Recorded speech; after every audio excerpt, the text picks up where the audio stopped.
This episode is brought to you by Farm Bureau Financial Services, Zach Miller Agency. If you're looking for an insurance agent with a personal touch, someone willing to have the real conversations about what's important to you, assistance with submitting claims, and offering quality coverage options, Farm Bureau Financial Services, Zach Miller Agency may be the place for you.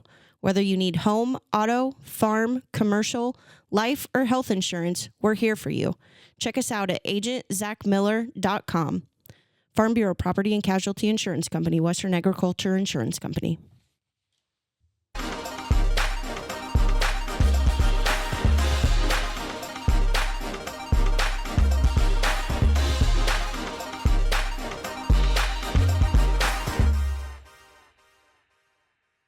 My next guest has been here before. He was my first interview and is a great friend of mine. Chase, thanks for making time to be here today. Yeah, of course, man. I'm excited again to do this. I'm really stoked. It's a lot of fun. I'm Zach Miller with my co-host Vance Neidig. Nice to meet you, Chase. Nice to meet you. And we are touching base with Chase Carter again today. So a lot has kind of changed in your life in a year. A lot. It's crazy to think that it's been a year. Yeah, since you were here last. I feel like I saw you 3 months ago, but yeah, it's been forever. Yeah. But a lot has changed. The other funny thing is this afternoon, I told you it had been a year with the podcast. And what did you say? I thought it's been like 3 years, man. Dude, I thought you guys have been at this forever. Yeah, it feels like it sometimes. No, yeah, I'm impressed. Feels like 3 years in a week sometimes. Yeah, no, I was surprised when you said 1 year. Yeah, it's pretty wild. It's pretty wild. Anything that you want to kind of bring up first that you kind of want to tell the people since we last met up? Oh man, well, I mean, so much has changed. So I mean, I've got cliff notes if we need to follow. Okay, I was gonna say, like, if some people listen to that, then they know where I was opposed to where I'm at now. I would just say that, like, the things that have changed really is, one, I'm in a relationship now, which is crazy. Woo! Yeah, wow. Never or first that happened relationship to Vance this year too. Oh. You guys are 2024 buddies. is great for us then, huh? Yeah. So living and learning. I've been in a relationship before. All right, so a little different. I didn't mean it like that. So yeah, that's new. Tennis has taken a U-turn. Yeah, we'll get into that. In a good sense. For me, school's been. It's been college. I'm ready to be done, to be honest. Yeah, that's kind of the breakdown, the fast, what's changed, what's happened. And I kind of told you this afternoon, we talk about you a lot on the podcast because you were the first interview that we had done. Yep. So it's kind of fun to always kind of look back, and it's kind of like the one I always think about because it was the kind of the guinea pig. Right. Yep, I am the guinea pig. That's funny. That's funny. Let's get into, because when we last talked, you were going to get back into gaming and having a YouTube channel and doing all that, and that lasted for what, 2 months? 3 videos. It lasted 3 videos. Yeah. So I initially spent like, oh my gosh, it had to be 100 hours on this first video I made, and it was like a motivational returning to YouTube video. I'm sure you watched it. Yeah. And honestly, it was a great video, and it got me pumped because I told you this earlier today, but I really think the special part of content creation is, you make the video, but then in the editing process, you just kind of if you're creative, turn it into whatever you want. And I've really, really, really got to expand on my horizons and just test the waters with that video and do things I'd never done before. And it turned into an amazing project, and I got a lot of great feedback on it. So it was super exciting. It was an awesome video. And then I made 2 more after that, and life got me, and I just got so busy. And it's amazing because I mean, when you watch a YouTube video, unless you're in the industry of, content or what's the word? Influencing, whatever. You don't really understand how much time and dedication goes into that kind of stuff. And I mean, like I told you this earlier again today, like it took me 30 hours on average to edit a video, let alone the time to record it, or if you have to script a video or anything like that. Like, there's so much time that goes into it. And, being a college athlete and then, all these other things that are starting to change in my life, a relationship, it's just, there's only so many hours in a day, and it fell off quick. You put a lot more time into your videos than I do. I do put a lot of time into the videos. And they're great, though. They're so fun to watch. I take 2 hours to do one editing of one video, and then that includes doing all the shorts. 2 hours. Yeah. I wish. Not Wow. 30 hours on That's one. impressive. And that wasn't that like a 5-minute video? Yeah, 5-minute video. That's crazy. 100 hours for We should 5 watch minutes. it. We should watch it. I think we should watch it right now. You think? I think so. I kind of forgot about that one. Okay. I What do mean, you we think? can. You want to see it? Sure. Let's go. I think. See what an actual professional. Whoa. I wouldn't say that. I wouldn't say professional. It was. I mean, if you just put in like 10 hours or 15 hours in each one of our videos, that'd be plenty for us. I guess. It's Yeah. funny. We're going to watch it and you're not going to understand how it took 100 hours. I think that's the unique part is all the little things, whether it be like if you're using multiple songs in a video and the transition between songs, like the fading or fading between clips at the right time in sync with music, like little things like that you don't think about, but they happen really well in videos. That's what takes a ton of time. I'm pretty sure I'm probably subscribed to you, right? I mean, you better be or else. Is it still? I'd have a Is it problem. Strive still? It should be the Superior Strive. Come on. Uh-oh. Find it. Oh my goodness. There's no way. God, jeez. Strive, right? No. Yeah, you can click that one. That might be. Oh, yeah. That should be right. Yeah. Don't click on the shorts. Why not? The very first video. This one right here, right? Yeah. This will be interesting for me to watch. Let me pause it here real fast. Let me get everything ready. It's going to be a little bittersweet, kind of cringy, but also kind of good. I think because you would talk to me about this for quite a while before you This even video or the idea of getting this back into video. YouTube? Okay. Yes. So me getting to see, you said you put 30 hours into it. I hadn't even seen how long it was yet. I was like, this dude is putting. In my head, I was thinking, you're putting way too much into this. Oh yeah. Because what did the video get? A couple hundred views. I didn't even What's look. really We'll look at it in a funny minute. is I had recorded all of this in the winter. Yeah. And all the files got corrupted, and I had like halfway edited everything, so I had to redo the recording and all that. Oh so no! it actually probably took way longer than we think. Jesus. All right. It's all right. It's a memory in my heart. Let's take a All right, peek. let's at watch this. it.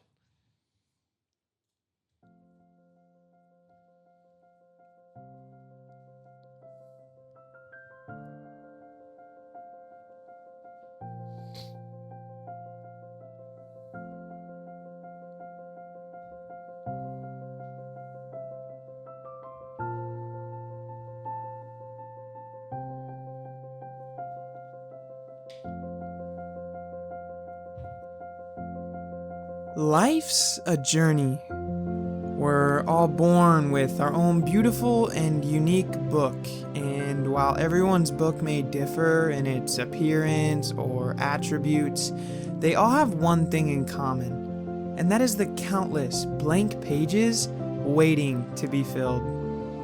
This, my friends, is the beauty of life and all of our existence. We are the authors of our own stories. We're the sculptors of our destinies. We have the power to shape our lives in alignment with our biggest dreams. However, many of us get caught up in trying to replicate someone else's book, scripting our own chapters in sync with the stories of others' lives. We attempt to live a life that aligns with societal expectations rather than prioritizing what truly brings us happiness. I myself have been guilty of this. I used to be obsessed with YouTube. I remember back in 6th grade, I would always watch the clock in class because I knew that when that bell finally rang, I'd be able to go home and record a YouTube video. It was the only thing that brought me true happiness back then. And despite getting picked on and bullied every day in class for my joy in making content, I still loved every single second of it. As time went on and I grew older, I started to watch videos of successful businessmen on the internet. These multi-millionaires influenced my mind in ways that I cannot describe. They made me feel as if I was wasting my time doing the things that I love, and that the only way to be successful in life was to drop everything that I enjoyed and to get to work. Because of the effect that this had on me, I began to fall out of love for making content. I felt as if I was wasting my time and throwing my life away. After all the memorable content I had created, the construction of my dream setup, and so much more, I quit. I sold everything. Then all that was left for me to do was to chase the dream of being a millionaire. I've learned that life has this incredible way of leading us down unexpected paths. Along this expedition, we come across avenues of growth that allow us to unlock the mysteries within ourselves. As we journey through this experience, we find that change is the only thing that truly remains constant. With this being said, it's important for us to understand that change is not a bad thing, but rather the guiding force pushing us toward our better selves. My own journey has been a testament to this truth. These past few years in particular have helped me in discovering my true self. My dreams, my goals, my aspirations and motives, my passions, hobbies, beliefs, and interests, you name it, have all developed and grown as I have progressed in my ever-changing life. I was prompted with immense change. I dropped everything and set out to work hard in hopes of becoming rich, but I quickly realized that that was not my dream. I was trying to replicate the script from someone else's book. I lost sight of what I loved and let go of the things that would make up some of the greatest chapters within my own book, all because I wanted to follow the dreams of others. But, like I said before, change is good and should not scare you away because it is a critical factor in our growth. The definition of life itself contains the words continual change. I may not be a millionaire, but I learned so much more about myself and what I'm passionate about because of the path that I detoured on for those few years. Not only did I discover a deeper understanding about myself, but I learned that we should never try to copy someone else's book. This is our life, and we need to spend it writing a book that fulfills us in our own ways. We only live once, so do what you love and what makes you happy. Be the author of your book and write it in a way that is so unique from anyone else's. Do what you love, because if you don't, then what is the purpose of life? I took a seat in the audience for a while, but now I stand at the edge of the stage, ready to reclaim my spotlight, because this story is far from over. It's time to hit play and resume this chronicle of my life. This journey isn't just about making content. It's about doing what I love and not being afraid of the unknown roads ahead. Change made me realize who I am and taught me that living a life influenced by my own dreams will take me places that I could never have possibly imagined. So get ready, because this is just the beginning.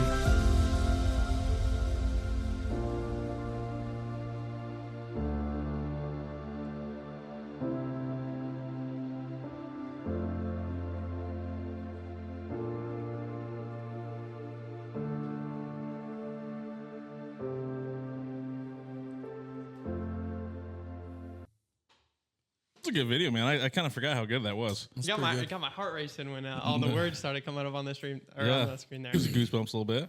Yeah, geez. It's funny too because this was the first kind of this type of video I'd ever made. I mean, I've always been a very goofy person. Yeah. And this was the first kind of video where I had to talk serious. So the cringy part of that video for me has always been like me trying to talk in like a serious, calm but motivating voice. Like I've never tried that right. Yeah. I've just always had my goofy voice. So I don't know, but yeah, watching that again was awesome. It reminds me too, something else, and we can talk about this later, is how my outlook on life has really changed this year. And that video just kind of reminded me of that. Yeah. And I'm kind of happy that I thought of that. But yeah, wow.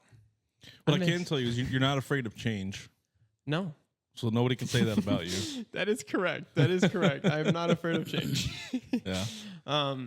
Yeah, man. I'm kind of happy we played that. Yeah, it's good. Do you see yourself going back into doing some of that at some point? Or? I really want to, and I have these conversations with some of my close friends all the time. How I just wish I had more time, or I could figure out a way to balance, all my other aspirations, and then YouTube, because I think I have a strong suit with content creation, but I also think that like it just brings a side of joy out of me that not a lot of things can. It's just a different kind of joy, and I mean that like I just couldn't stop smiling. Even though have you thought about going down that path of just alone, just doing video editing, or even if you started doing it for other people first, and then started making money to do your own? I don't think I would appreciate video editing for other people as much. Gotcha. I love the idea of making content into something even more unique, but I really like doing it for myself, and not like a I don't want to help others kind of sense, but it's just, I don't know. Like, I don't think anybody knows you as well as you. Yeah. And I just think I do a good job of knowing how to turn my content into something even better just with editing. Yeah. Or, and I'm sure this has happened to you before, like while you're in a podcast or while you're recording a video, maybe you do something and you're like, oh, I got an idea of how I can edit that. I do this all the time. Like if I say something and then I'll just be like, okay, later when you're editing, do this and this and this, and it's going to enhance it so much more. Little things like that. They just excite me and they're fun to do. And I'm not as good at editing. So that's not something I really have. Like we talked about, we'll be in the middle of a conversation, on our use list more often. Like we'll have a deal and we'll both talk about it later, way down the line. Like, hey, I think we had a good little moment there or whatever, but we don't like in the moment think about like how to make that better. Right. Other than just clip it. That's kind of where I'm at. Right. Like, let's clip it and call it good. There's been a few times where I've done something spontaneous on the podcast, right, to make it funny or whatever, like the whole Jimmy Carter thing. I laid back in my chair like I was passed out. Right. So small things like that, but the editing thing, I'm just not good enough to do that. I don't think I have the time to learn either. Yeah, that's the big thing is the time. Yeah. I can do the simplest form, cutting it, putting it together. Cutting, yeah. I was just happy that I taught myself how to do the TikToks. Dude, I think you make great TikToks. I told you this earlier. I seriously do. I think your guys' TikToks are great. The last few we've kind of cheated a little bit, but hey, that's okay. Yeah, it's interesting too though, because I really don't think I have a very creative mind. Which whether that's pretty creative. I know, but seriously, like I see some. Like, people I wouldn't make that. There's no way I'd make that. Like it wouldn't. It's not in the realm of me making. This is where him and I mesh really well with each other because I have that. Right. I can't do that. Right. Okay. I physically, understand. I have limitations of knowing how to do that. Right. But it's just putting knowledge. it together in my head. I could. You have that. Yeah. Okay.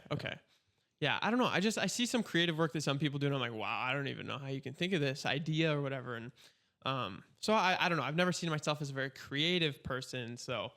Because I originally wanted to write and direct movies. That was something that I really wanted to do coming out of high school.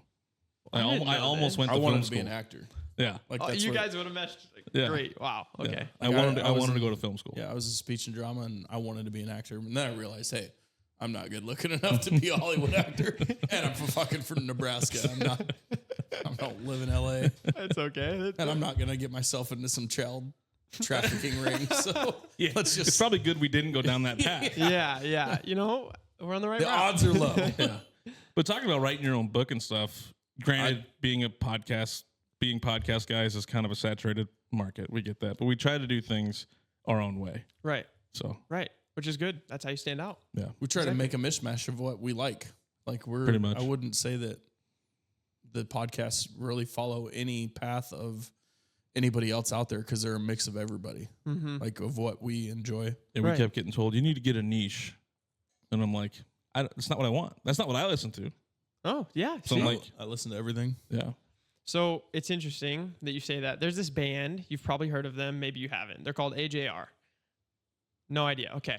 So does that mean we're old? No. It's not. They have a couple really big songs, but other than that, they're not that big. Okay. So a couple big hits. And I went to their concert this year, and they said something that really stuck with me. And it's basically just that, like, they don't really believe in niche, or in a sense they do. Like, what they do is nothing like any other musician, right? Their music is so weird and quirky, and like they've been doing this for 20 years now, and they've always been told like, there's nobody out there for that. Like, it's just not. It doesn't fit a group, right? It doesn't fit a category. But they are starting to just like they're making it right now, and it's so cool. So I think like to that, there is people out there that are looking for what you're doing, regardless of what it is. So everything starts I love that. Unpopular. Yeah, exactly. So I love that. Yeah. No, I think that's good. Yeah. So where the idea of the content of that come from? Like the write your own book, not like the message you were trying to. Yeah, the message. Where did that come from? Because like it's unique in a way that I hear it. Like, don't copy somebody else. That's what struck a chord with me is don't copy somebody else's. A lot of people do that. Like, did you hear that in like a speech or something before? No. Like, did you hear like a little bit of that somewhere that it kind of struck a chord with you? You're like, hey, I can build on this. I think if I'm being completely honest, I don't remember where the idea came from. And I don't know if it was something that I heard or not, but I think I've always just kind of said like, or I tell people all the time, like, be the author of your own book. I don't know why I've always said that. I've probably seen it somewhere growing up. I don't really know, but I've just always said that. And so when I was it was probably on Reading Rainbow. Probably. You're probably right. So when I mean, Reading Rainbow is pretty awesome. It's awesome. I'm just saying, but you probably heard it somewhere. You're probably right. It's in a book. And so when I was trying to script this video, which by the way, scripting something is so difficult. Never done it before, and that was just scripting that took so long. Anyways, when I was scripting it, I just kind of thought of I was thinking of like some kind of what's the word? Like just main topic to stick with throughout the whole thing. And mine would have been like, being an author of your own book. Don't put some script from somebody else's book in your own. Like, be your own author. And since I say like be the author of your own book all the time, I'm like, oh, whatever, I'll try this out. And yeah, I guess I don't know. That's how that ended up. Yeah, that's crazy. Yeah. Like a lot of things that I do, I couldn't write out what I want to talk. I have to talk extemporaneously. Like I just couldn't. I don't know. I have a hard time I'd have a hard time scripting. I think Zach could script something for us, and I'd be able to do what he said, and maybe.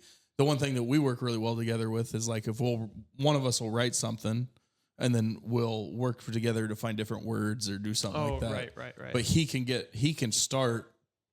He is better at starting from nothing to write down, and I'm better at I'll just wing it when we get there. Yeah. So when we do Useless, I write the script and I have to write things down to remind myself what I wanted to say. I don't try to write the whole thing of what I wanted to say, but little key. Okay. He gives them keywords and key sentences to make sure I go on the speech that I wanted to go on. Yep. And then he just speaks. There's nothing in front of him. I think that's great though. Yeah. I really do. I think if you can be decent at both, that's huge. Because honestly, I don't think I'm very good at scripting. I mean, that took so long. I used a little bit of AI too to help with some phrasing. Fast. See, that's impressive. I don't know how. He's really good about doing stuff like that, and it kind of baffles me sometimes. I'm like, yeah. So I can relate. I tried it one time writing up a touching base episode basically, and it was more. It wasn't questions. Like if you listen to my mom, I did the one for my mom and my dad. I kind of ran that one. He took the co-host on that one, and mine were more. Hey, you guys did this. Speak about it. Like that was like I didn't write questions. It was a little different, and if it works, it works. I guess it was a decent episode, but yeah, he does the better finding a way to get a question. I can get a question off of a question or off of an answer. Like I'm way better at that. Like if you say something, then I can learn. I can have a conversation that way. Right. But I can't like it. That one was. It was ridiculously hard. I was like, I didn't do it very. And I refused to help him. Oh, that's not very nice. What kind of a co-host? It's fine. Or whatever. I think it worked out. Yeah. It's not hard to have a conversation with my mom and my dad. Yeah. So I knew it was going to be simple. Very simple. Yeah. But it just, I caught myself. There was a few of them that were real questions, but there was a couple. I was like, I literally caught myself in the middle of saying it. It's like, this isn't a question. This is just a statement. We could have done the whole show without a show notes or anything. I just needed them so I could follow. Right. So that's all I wanted. You should have just wrote like, remember that one time ... on your script list, and then you could have just. You remember? I remember. That's funny. That's good. And you were telling me, what did we talk about this afternoon about this same topic? Because you had asked me some questions. Maybe we'll do that right now. Because you wanted to ask some questions about the podcast. You wanted to ask us some questions. Well, I think what I was mainly trying. I know what you're talking about. I know what you're referring to. I think was that when I complimented you? Yeah, you complimented, but then you also deflected on a question that you wanted to wait. It'll come to my mind. That's fine. I did. I'll tell you this too. I think it is very impressive how consistent you guys have stayed with your podcast.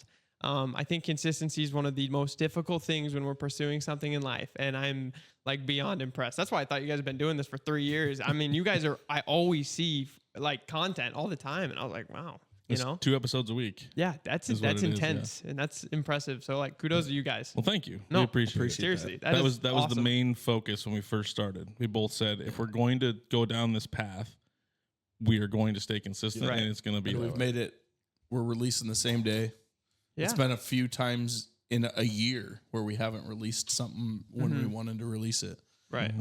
And then Useless, we went once we went live the very first time, we're like, well, I guess we're doing it at this time every single week. Like we're not changing it at this point. We're going to, from here on out, this is when we're doing it. Right. If we're going to go live, this is when we're going to do it. That's great. The other one we're releasing on a Thursday, every Thursday. Yeah. So no, that's great. And if we do a random special release or something, we try to make like a live one. We try to make sure it's definitely well ahead of time, so we can let people know. Plan if they want. Yeah. Okay. No. Yeah. I hope that question comes back to my dang mind. That's okay. It was one where because I deflected on you. Yeah.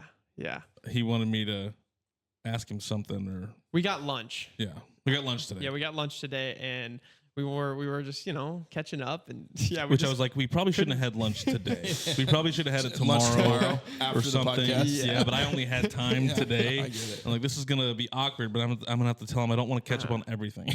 It's all right. Yeah, don't tell me that yet. That's funny. It should come back to my mind, I'm sure. You're good.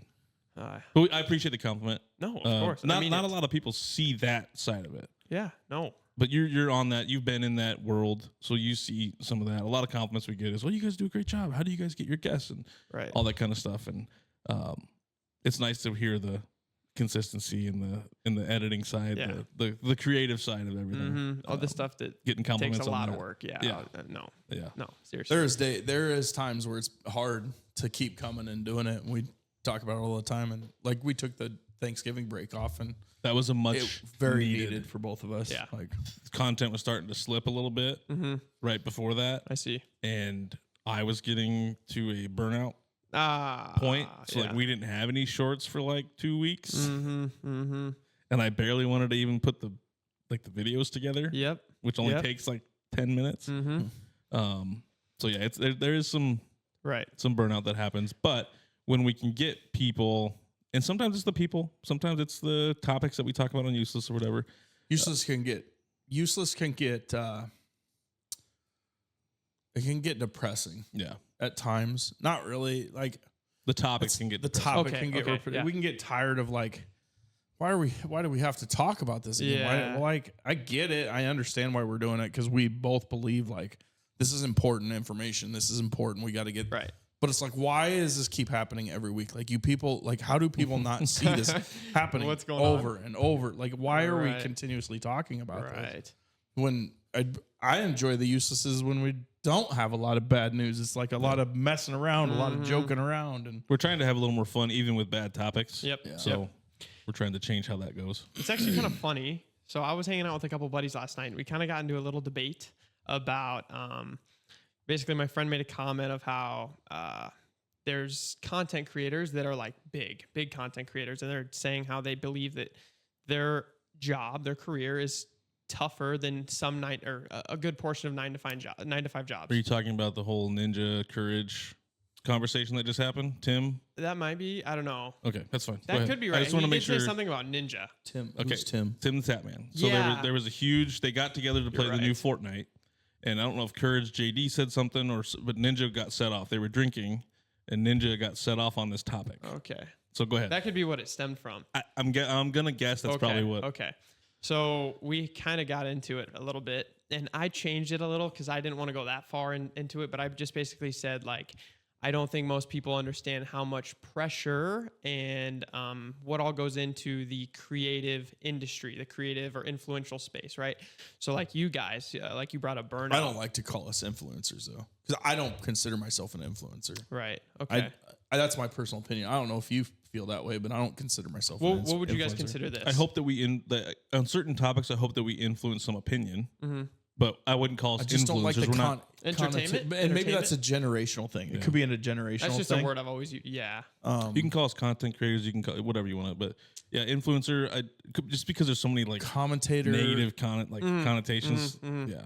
Opinion. I mean, we're opinion. I mean, obviously, Useless is an opinion show. It's not a journalism show per se. But we talk about news. But we give our opinion with a slant. Like, I'm very open about my politics and the way I believe stuff. So I've obviously got opinion and my useless assumption on the way I look at something. We're more set out to educate, give our opinion, not influence anybody. Okay. If it influences you, great. Right. And maybe in a way we're trying to influence. I don't. It's hard a little bit, but I wouldn't consider us. Okay. I think, but I get what you're saying. Regardless, I think the principle of what I was trying to prove to them still stands of like you guys have a set schedule, right?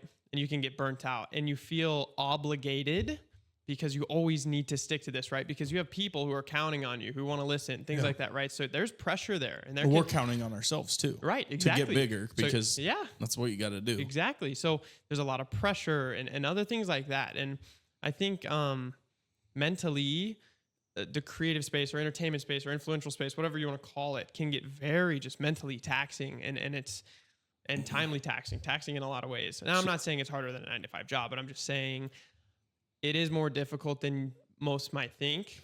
It's for high performing people. Mm-hmm. It's the same. There's been studies that have come out that say that the highest, like people like Ninja at his peak, something like that, is the same thing that would happen to a high paying CEO job.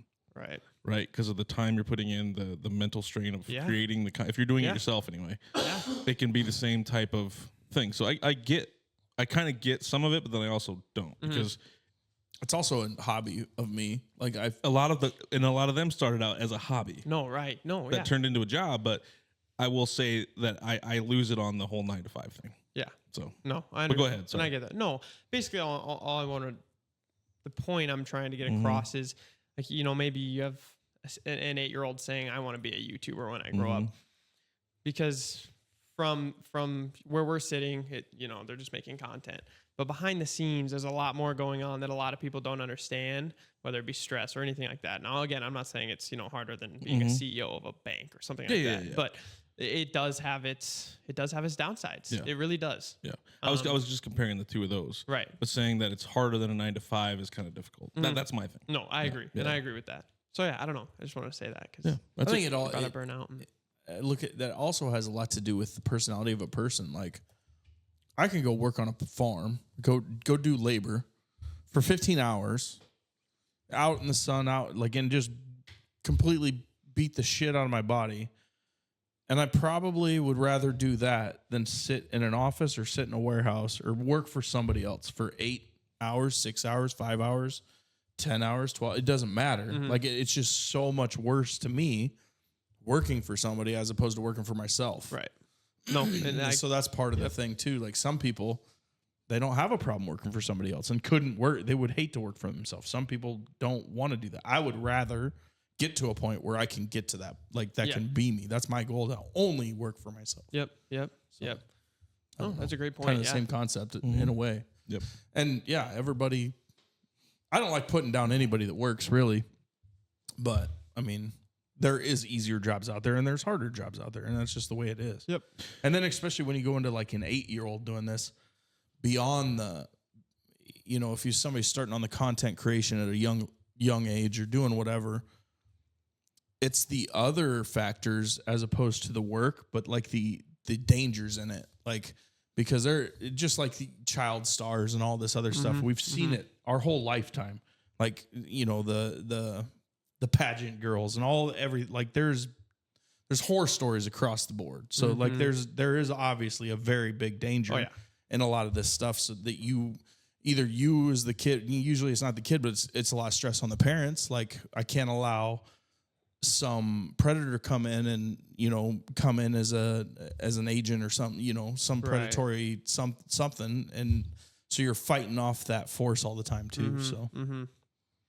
Yeah. And the other thing about content creators is some of them that have gotten so big have personas. And then every time they're around people, they have to be that persona. They have to be that. And it may not be them. Like Sketch, Queso. I don't think Queso's, and maybe he is. Maybe he's like that all the time. But it's definitely over expressed. Oh yeah. Just like, sometimes with some of your videos, right? Oh yeah. That's not you all the time. No, right? No, couldn't be. Yeah. I don't have the energy for that. Right. So that's kind of my thing. No. Too. It is. You're putting on that can be difficult. Yeah. Very. Very. So I get both sides of it. It's just when they're sitting there on their high mountain saying, "Oh, this is harder than a 9-to-5," when they've never worked a 9-to-5, or if they did, it was very short time frame. I would rather. And didn't Ninja like make all his money not even really? He was just good at playing. Yeah. That's all he was. He was just good. It had nothing to do with the content to begin with, right? No, he was just he was in the beginning of the Twitch generation. Yep. But it wasn't that his content was good. He was so good at very good at Fortnite. Very good at Fortnite. He was funny. He would get funny, and then it turned into a persona type thing. And now he's getting flamed by those same people that started watching him because he's fallen off, which is going to happen to all these guys. Yeah, eventually they're all going to fall off. Yeah, somebody's going to be, especially when you were talking. That's kind of goes back into the niche thing. Yeah, the niche. Like if your niche is only Fortnite, all you are is a gamer, right? I mean, you better get yourself bigger. There are certain Twitch streamers that do very well, even at a medium base. They're making a lot of money where they can pay their parents' houses off, things like that. Even at a I don't know, a couple thousand viewers, 5,000 viewers a stream or whatever, or even 1,000 viewers, depending on what kind of subs you get and what kind of deal you have with Twitch and what kind of brand deals you have and all that stuff. Really? But if one of them, let's say an Overwatch streamer, I'll use J3 as an example. One that I used to watch quite a bit. I don't watch a whole lot of Twitch anymore. But if he were to switch off of Overwatch and just play a random game, his viewership would completely drop, almost take a third out of there. Or more, over half. And we've had this conversation before. I don't understand the watching games. Yeah, he doesn't get it. Honestly, I've never really, I don't watch Twitch, and I never really have. Now, I've always wanted to, I want to stream, but I don't understand. I'd rather be playing the game, man. If it's a good personality and I'm wanting to sit down and watch something, I can watch for the personality. And then there's a lot of times I watch for the gameplay. If I want to get better at a video game, because some of those guys, like ML7, for example, he's an Overwatch guy. He's from Romania, I think, but he was very good at one certain character and one certain support role. You watch the whole thing, or you watch like clips? I would watch him play live. Because I've watched clips of video games, like how do you do this, and then I'll go watch a bunch of clips. Yeah, but I couldn't do a whole stream. So I'd watch him. I'd watch him play live, and I'd also watch his videos. And I got better at the position because of watching him, which is the only reason why I did it. Or getting to know the game a little better, like little nuances, because they're all very high level players. Getting to know little things that could change my gameplay for myself. So it's fun. No, I completely agree. I could not sit and watch a whole 8-hour stream, but I would watch. I wouldn't watch a whole stream. Well, no, but I would watch a 20-minute snippet, a well-edited video from that stream that went on YouTube. That's the best game of a stream, and it was edited. Put together content. But I can't just sit and watch a stream either. I really can't. I don't get it. I used to do it when I was gaming, or if I was like laying in bed, because I hate advertisements. So I would sub the ones I like the most, so I wouldn't have to. So because we didn't have TV for a while, so I would just watch Twitch. We almost got rid of all streaming things and were just watching Twitch for a while. Really? Yeah, because you could pay at that time it was $2.99. Yeah, I think for a sub, and you could have 0 ads. Yeah. And get to watch a stream. Pretty nice. So that was kind of nice. But other than that, I don't watch it too much anymore. I'll watch YouTube, watch their videos every now and then if I'm feeling freaky. But I haven't gamed since before Thanksgiving. So yeah, dude. It's been pretty wild. Preach. Yeah. Aye. Do you game much anymore at all? Like it just is pleasure? Actually, the last 2 weeks I did during finals week and stuff just to kind of chillax. But no, other than that, no. Have you been playing Black Ops or? No, I didn't buy that. What do I buy? Oh, I've been playing just fun, cheap or free Steam games like the Buckshot. The roulette is so fun. That looked fun. I haven't played it yet, but it looked fun as hell. Another game called Chained Together. It's like parkour, but you're chained to your friends. I like that one too. And, it's so annoying. I've never played it, but is that the one that like Sketch and Queso or whatever play all the time? Go up and they're all chained. Yeah. And they just make pretty funny TikToks about it. Correct. No, okay. It's fun. It's fun with a group of guys. What's that one that's almost like Among Us, but like more like first person? Honesty, I'm not sure. It looks just like Among Us, but it's like a better developed first person game. I'm not sure. What's the game that you guys were playing? Oh, Lethal Company. Oh, I played that too. Like that was fun, but that wasn't or whatever. Yeah, but that wasn't what I'm thinking of. Oh, and content warning. Have you heard of that? I've heard of that one. I didn't think that one was really. This is what I've seen of it. I didn't play it. Oh, I think it's so fun, man. But you got to have the right. My problem is you got to have the right people to play those games. Yeah, you have to have a group of funny especially people. if you want to record it or something, because you got to be able to play off of each other. Right. Yeah. Like if 100%. You have a group of quiet guys that are not even just quiet guys, or I don't know, unfunny people. Yeah. That don't catch a hint on a joke or something. Right. But. Yeah. Or don't play along with something that I might come up with something in my head and try to play it out in the game on the fly. And that's hard to make good content if you don't have anybody building off of it. Yeah. Well, we spent a half hour on gaming. Oops. Sorry. This is great. I like this. I knew I could just topics in here, and we'd be good. Is there anything else on the gaming or YouTube that you want to talk about before we move on? We can move on. You sure? I mean, no, I don't. We've got time. I don't think so. I really don't. It's a space episode I've been out of for a while. So our last episode went 3 hours with somebody that we knew, and everybody has said that's one of their favorite episodes now. So longest podcast today. No, we're not doing that. We're not doing longest podcast. How long is your longest podcast? Almost 4 hours. Never mind. I want to sleep tonight. Yeah, 3 something. Yeah, but we're not doing bizarre. the whole. We're not doing the. Hey, we're gonna make it the longest. Yeah, Once you start no, trying to be the longest, we're just gonna talk. Right. Yeah. All right. Next topic. So let's get into tennis then. Let's get into the tennis portion of you playing. Okay. And then we'll kind of talk about the coaching side. Okay, so I guess preface it with you were playing tennis at Morningside. So I'm currently I'm currently a junior at Morningside, technically a senior, but I'm a junior. So my first 2 years of college I played tennis. But this year in the fall, my 3rd year, I decided to step down and just basically redshirt. So like I can still play, but I can't go play matches, but I can still practice if I want. I can still do stuff with the team, but I just can't play matches. Not allowed to. So I practiced for a little bit, but then I just kind of decided, my priorities really shifted in the fall, especially with the relationship, and then just other little things that I've just been starting to focus way more on. Basically a priority shift in my entire life. So I decided to not really go practice as much with the team. And I would just help coach, which I told you this earlier, how I think I'm a way better coach than I am player, but we can talk about that in a minute. He hasn't heard it, so. Okay, yes. So I believe I'm So you're saying that those that can't do coach? Correct. No. I was being an asshole. Honestly, you're right. I basically said the same thing. Honestly, you're not wrong. You're not at a D1 school, so I get it. No, yeah, I played at all jokes. No, it's just true though. No, it's because I can't play tennis. Dude, I tell you right now, I thought I was like okay at one point in time. There is no way I could ever return one of his serves. There's no way I could ever even play with this kid. So. What video is that? Oh, it's my second video on that channel. I had a friend returning my serve, and it was so funny. Just couldn't hit him. Anyways, where was I at? Oh, yeah. So I just decided to, kind of step down from even that. I'd go help coach occasionally some of the guys and girls on the team.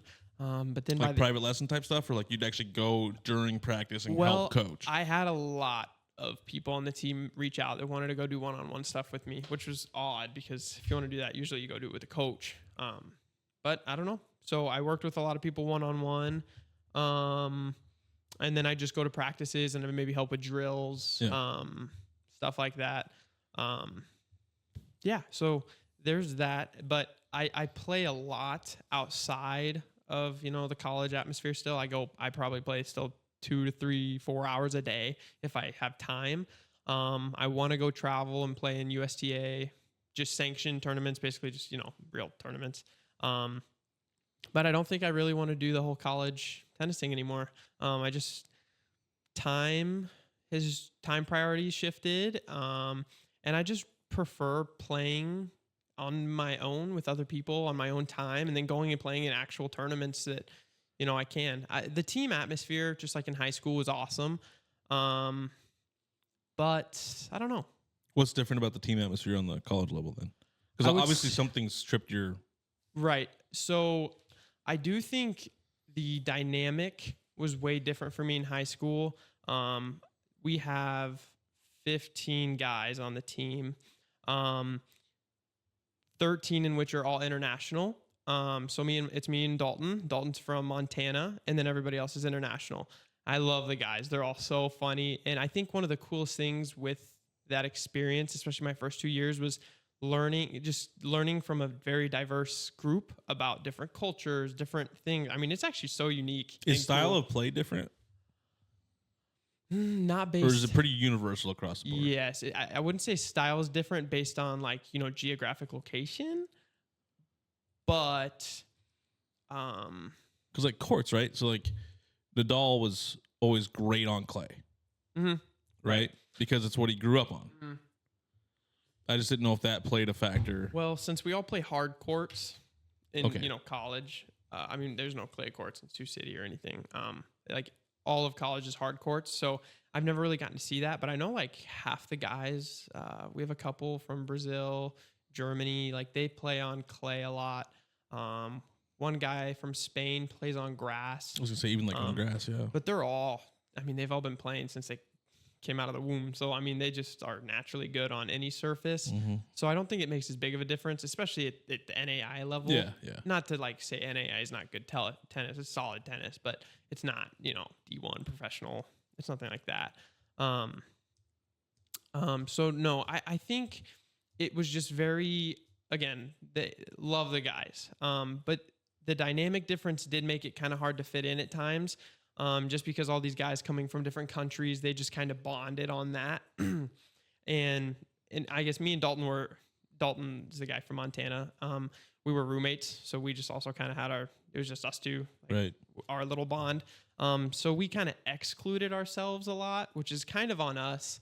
But so it just made it, I don't know, the dynamic was just a little different. And again, I think that was kind of on us. We could have done a better job of trying to include ourselves in everything because the guys are so welcoming to anything. I mean, they're seriously a great group of guys. But I think that was kind of on us. But so that made it kind of different, just tough, I guess. Yeah. Just kind of hard to bond on some things. Still have the love for the game, just don't want to play there. I think when we last talked, that's when I was getting really burnt out, if I remember right. Yes. That's gone. And honestly, now that I'm playing less tennis, I'm playing my best tennis by far. I'm having the most fun I've ever had playing tennis. I mean, my relationship with the sport is at its best. Yeah. So I think it was a really good decision in what I'm doing. And now I'm going to just start coaching a lot more. Are you happy at Morningside? Because last time we talked, also you were debating on switching over to Lincoln. Yes. UNL. And we had a long talk about that because I asked you how would you, because you said there was tennis courts there and things like that, but. Okay, I guess to start that topic, I would say if I would not have decided to play tennis in college, I 1,000% would not have went to Morningside. 100%, yeah. Yeah. I think the only reason I went there is because of that tennis, and then also my relationship with a coach at the tennis facility that I would go to in Sioux City before going to Morningside. That's really the only reason. And no, I would not. I mean, if I could leave for this next year, I probably would, to be honest. Yeah. And the reason I never transferred is because I basically would have had to add a whole nother year of college because a lot of the D1 colleges, the bigger colleges, have their own requirements for generals and stuff. And so even if you got all that done at a NAI college, like it doesn't roll over for some reason. It doesn't like count. Like if I took calculus 1 at Morningside, it wouldn't count at Lincoln. And I was like, nah, I'm not doing another year of college just for that. Right. So that's the reason I never really transferred. Makes sense. As much as I'd love to. I know there's a girl on the tennis team last year and she went to Lincoln this year and I've reached out and I mean, she's kind of in the same boat with me. She got burnt out. Not playing in Lincoln, right? She's on their club team. Okay. But I mean, she said like 1,000 times better experience. Her relationship with tennis is incredible. I mean, she just loves it, which is awesome. I'm happy for her. But yeah, I don't know. I think it just kind of depends on. I don't know. It's hard. I just know if I wouldn't have played a sport, I definitely wouldn't have I probably would have went to a bigger college. Yeah. I mean, I also think that like our business I'm a business major. I think our business department, except for like 2 professors, is a complete joke. I'm going to be honest. It is a joke. It's bad. I just feel like, which I know we're going to talk about college at some point. I was going to try to end on that, but if you want to talk about it now, we can skip. No, that's okay. Yeah. No, it's all right. Okay. If you want to talk about it now, we can. No, I was just going to say that I feel like I have not learned. I think I've gotten a lot smarter over the last 3 years. I really do. I think I've gotten a lot smarter. But I would say 5% of what I've actually gotten smarter on is from college. And the other 95% is me doing just my own personal research on things I'm interested in or life experiences. Right. And I think the college experience can teach you a lot. But in terms of just like an actual education, all my educations came from like my own personal research on things. Does that make sense? Yeah.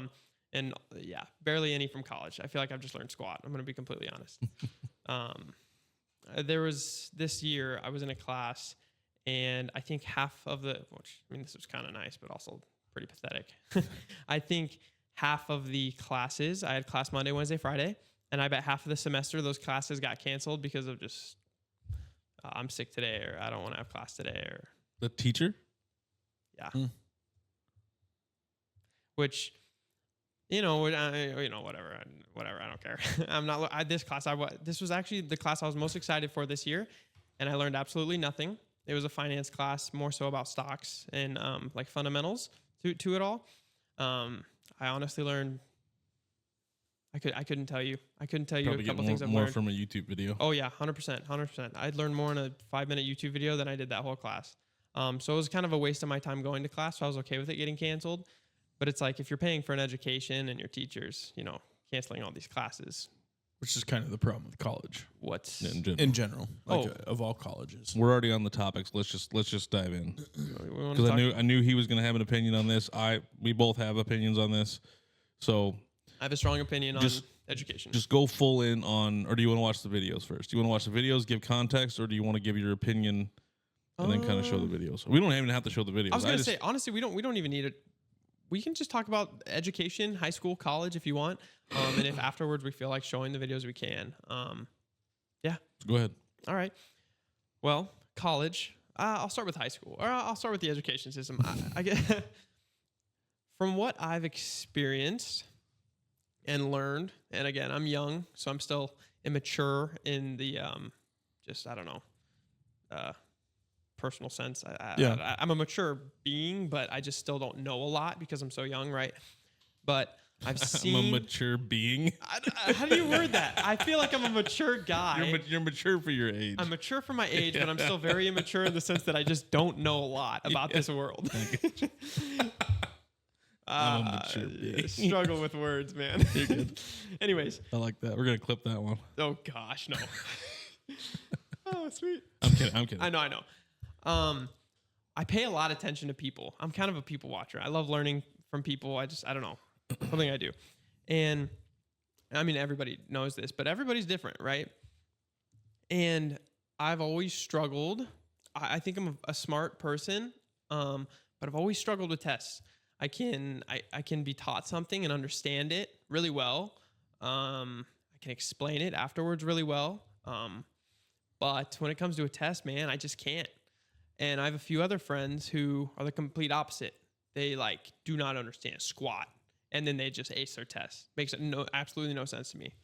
I don't know. There's just so many. There's so many different things. I guess with teachers. Did you do homework in high school? Was the homework? Were you was your grades basically? When you say you can't do a test, was most of your grade? Did you succeed because of your homework? Yeah. Grades. Yeah. Yep. Oh yeah. Oh my gosh. So you had homework in high school? Yeah. Yeah. In college, not really. I think my junior and senior year of high school, I feel like I didn't have squat for homework. I was gonna say because that was my first. You 2 didn't years have homework, and they made. I didn't do homework. No, I literally never did homework. I had homework. But I know in recent years they have changed it where even the young kids don't have homework. Yes. And I think it goes all the way up through the system. Yeah, I think you're right. Yeah. Shit, life would have been so much easier. I would have had a 4.0. But it also makes it super difficult on these kids. Christians like me where I wasn't a great test taker either. I was a great test taker and I can understand that's where I hated. My reason for hating school was it was too fucking easy. Yeah. Other than having to do homework, I wasn't going to do homework. I would not do homework. I just didn't do it until my parents they'd go to parent teacher conferences. Teacher would give a list to my parents. My parents would come home, beat my ass. My teacher would say he gets 50% credit if he turns them in because have a failing grade because I had hundreds and high 90s and hundreds on all my tests, zeros on my homework. I get 50. I get half credit if I come do my homework. So within a 3-week window, I'd do a whole half a semester's of homework, turn it in, and that'd bring my grade up to a C, basically. You're stupid. Like, why am I doing this homework? I know you clearly have my test. I don't need to do the fucking homework. Right? Yeah. No, I know what I'm doing, and then you ask me to show my work or whatever, and I don't show my work on my test or something. She goes, "How'd you get that answer?" And she'll stand there. She stood there and watched me do it, and she goes, "Well, I didn't even teach you how to do that." You didn't have to teach me how to do this. It's easy. Like, I don't understand like why I have to show you. Why do I have to do an algebra problem the way you want me to do it when it's harder to do? Like, it makes no sense to do it that way when I can go boom, boom, boom. Did I get the right answer? Yep. Did you see me use a calculator? Yep, exactly. No. Right. Did I cheat? No. Then why am I showing you? Why do I have to show you work and you clearly know I can do this? Right. No. Right. Like that's what I hated. I literally couldn't stand school because of that issue. And I also know Christians just bored. They don't engage with the kids. They don't. Maybe some do, but see, I got that. I liked lectures. I liked. Sometimes I would note take, or I would just watch and I could bring in the information. I wouldn't have to take notes, and I understood it. I don't know. It's different to me. I enjoyed that. Wait, don't tell me to go do homework because I promise you I'm not going to learn anything from the homework. Right. I'm going to learn from what you teach me, and I'm going to take the test, and I'm probably going to be all right. Right. Promise you I'll be fine. Right. And so, like, yeah, if I went through school now with no homework, shit. Well, half the kids don't even pay attention. I That's the guarantee you, Oh, no. I graduated with like a 2.5 GPA and had a high 29 ACT, 28 ACT, something like that. I don't remember. Nice. And like that means I'd have like I'd have a high 3s GPA, Right. guaranteed, Right. with no homework. You I weren't know you weren't valedictorian? No, Right. I didn't do extra credit. I didn't do homework. Right. I was not that person. I was a test person only.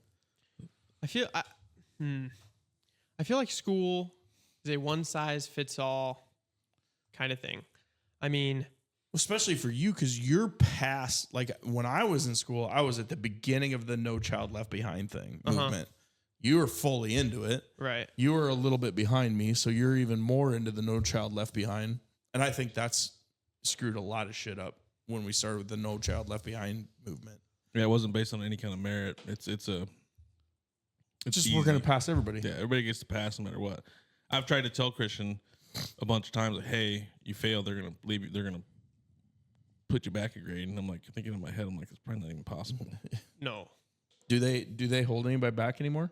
Or we may end up finding out. Oh, I can't wait to He tell ain't you doing guys his about shit. college. I wonder if the school doesn't hold people back, but like the parents can say no. Well, I'm not gonna do it, but I'm just asking. Like, I don't know, maybe. I don't even know if kids get held back anymore. I would guess not, because I know there's like he's probably in the middle of the road, because I know there's multiple kids that are having worse issues. So That's frustrating. Interesting. yeah, that's my problem with some of this stuff. It's like we have all these things, and I can get mad at him until I'm blue in the fucking teeth, but I can't help him with it because he's either he tells me, and I think we got told this, that some of it they can't even bring home. So like I can't even see it to help him with what he's got going on, or even attempt to help him or see what's going on. It's difficult. It's difficult. I Was that get like the that? some people have to have homework. Yeah. Some people have to do notes. Some people have to study. I just wanted to see it, but it's all on the Chromebook now. That's the other That's Were you another Chromebook in thing. junior high? Yeah, we started doing Chrome. We did iPads or like little tablets starting in 5th grade for me. Okay. Jesus. Norfolk Public. That was at Christ Lutheran. Christ Lutheran. 5th and 6th grade we were iPads. Then we got Chromebooks 7th and 8th, and Like then no textbooks. I don't remember having textbooks. Wild. And then in high school we had a few textbooks, but I think everything was still on Chromebooks. Could you access any information away from the school, outside of school hours, or was it locked up by the teacher? No. I are you saying like if I want to go to the library to get a book, or what are you On the Chromebook, like the content of the class, or assignments, or Oh yeah. We have software called like Moodle, or was it always open to you to go to it? oh yeah, that's Or how did you you do get your locked assignments. out after school? No, we didn't get locked out. So there's some things that he's getting locked out of outside of school hours, and I'm like, That's bizarre. It's super bizarre. How is he? Like I said, that's why I can't help him. He can't do it after school. So I'm like, okay, so now you're gonna have to. He got sick right after Thanksgiving and missed a couple of days, and that was apparently a big assignment day. So now he's got like 7 assignments he's way behind on. And like, you need to go talk to your teachers and see how you can get these done. Otherwise, you're gonna fail one of these classes. And they don't. It's just weird. And then they allow you to like make up stuff. And like, if you guys would just, if they would just get them to do it, or have them do it in succession and do it when they need to get it done. Like, why are we doing this like makeup stuff all the time? That tells them that in life they get to do the same thing. Yeah. Well, I mean, I did a lot of makeups for 50% credit. I get that, but do you get where I'm coming from? Like, if you keep showing them this all the way through high school, eventually this is where we're getting to this working class. It's like, oh, I can fuck this up and still be okay. It'll be all right. It'll get fixed. It is somebody else's problem. I get that, but no, I'm just saying that's what we're getting to. We're getting to like, yeah, it's not my problem. Because eventually, if you're working at NIM and you fuck up, you can kill somebody. Yeah. Okay. I actually think that we have different outlooks though on school. Sorry. No, you're fine. What are you sorry for? No, I'm going on that rant. No, dude. That's interesting. I didn't know about all that. That's new to me. Yeah. So what's your outlook on school? Well, sorry, that was the whole point of this whole thing. No. Right. We kind of go on tangents. I'm sorry. No, that was good. No, now I picked your brain a little. Yeah. No, I just think like how I said, school's one size fits all. I think there being one teacher. What's the best way to word this? I think it is very difficult for one person to be able to explain a topic to 30 kids who all understand differently. They all conceptualize differently. They all do everything. Like some people are visual learners, right? Others quite opposite, right? So that's one thing, right? A teacher could be giving a presentation or talking to the class, and only 50% of the class understand because of that alone, right? Let alone the countless other things. So I think the actual like principles of how school is done it's just hard for me to stand behind, because it just I really think it's a one size fits all, and I think that's hard. Now I do think it pushes kids to challenge themselves to learn. I mean that's how you learn, is figuring it out, right? But nowadays I feel like that opportunity is also out of the door. I mean, dude, college, holy crap. Another reason I say the business department is a joke. Everybody in the business department should have a 4.0 GPA right now because of AI. I mean, you do not have to listen to you could skip every class, all your assignments, ChatGPT will do it for you. If you need to write a paper, anything, done. That's kind of running rampant, right? Dude, there's no way to stop it. It is horrible. They've come up with like some things that can like deduce if a paper was done that way, right? Yeah. Isn't there software out there that'll do that? But other than that, like they can't really stop you from. No, they can't. And it's crazy too. My friend told me this. If say you want ChatGPT to write you a paper, and your professor is going to run an AI detector, there's then tools that are called humanizer tools that you put your AI written paper into. It humanizes it, so it's like an idiot in college wrote it, and boom, not AI detected. Like it's that freaking easy. Yeah. There's always a cheat and an anti-cheat and then a cheat and then an anti-cheat. No, and I'm not gonna sit here and say I haven't used ChatGPT before. I think it's a great tool. It's helped me write papers before. I mean, yeah, I think it's a good tool when used correctly. But I think that this is gonna sound horrible, but like I can't tell. This is gonna sound so mean. I have a class. It was like agricultural futures, options, and derivatives. And I knew nothing about like a market in ag, like with futures on crop and commodities. I had no idea that was even a thing. So this class was so interesting to me because I enjoyed the financial world. I really do. And the other 8 people in that class, it's going to sound horrible, but oh my, they were just dumb. I don't know how else to say it nicely. Like, and every single one in the class just did everything with AI, right? I mean, I remember I would answer everything in the class. If somebody got asked a question, it'd be just the most bizarre answer. And you'd always see him ChatGPTing everything. And I don't understand that. This is also why degrees are going to become nothing anymore. And it's already getting to that point. Oh yeah.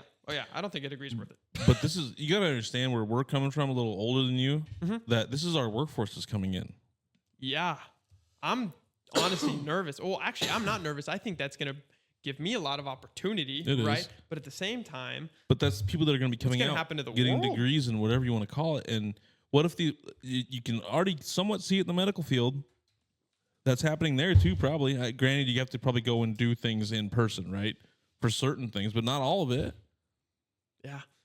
No, I have this conversation with my buddies all the time, how I just feel like I'm nervous because if our generation is just dumb because we cheat our way or just there's no critical thinking. Correct. There's no critical thinking in anything. That's the issue. It's fine if you use tools like Google, Chat, GTP, any type of research, because we had that at my age. We had that at a library. We go to a library or ask Jeeves. Well, yeah.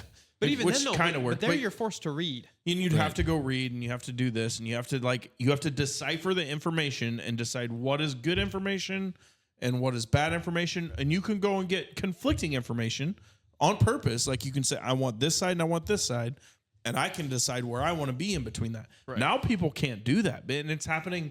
It's not even happening only in school. It's happening. That's kind of like where we're at on the useless assumptions thing. It's happening in politics. It's happening in news. It's happening in everything. If you just hear one thing, we're not going to think about that. Hey, possibly it's here. Right. Possibly it's here. Let's have a little bit of a conversation. Let's try to find somewhere in the middle, or let's figure out maybe this side's lying to me, or maybe this side's lying to me. How do I determine which one is clearly maybe wrong? They're both lying to you.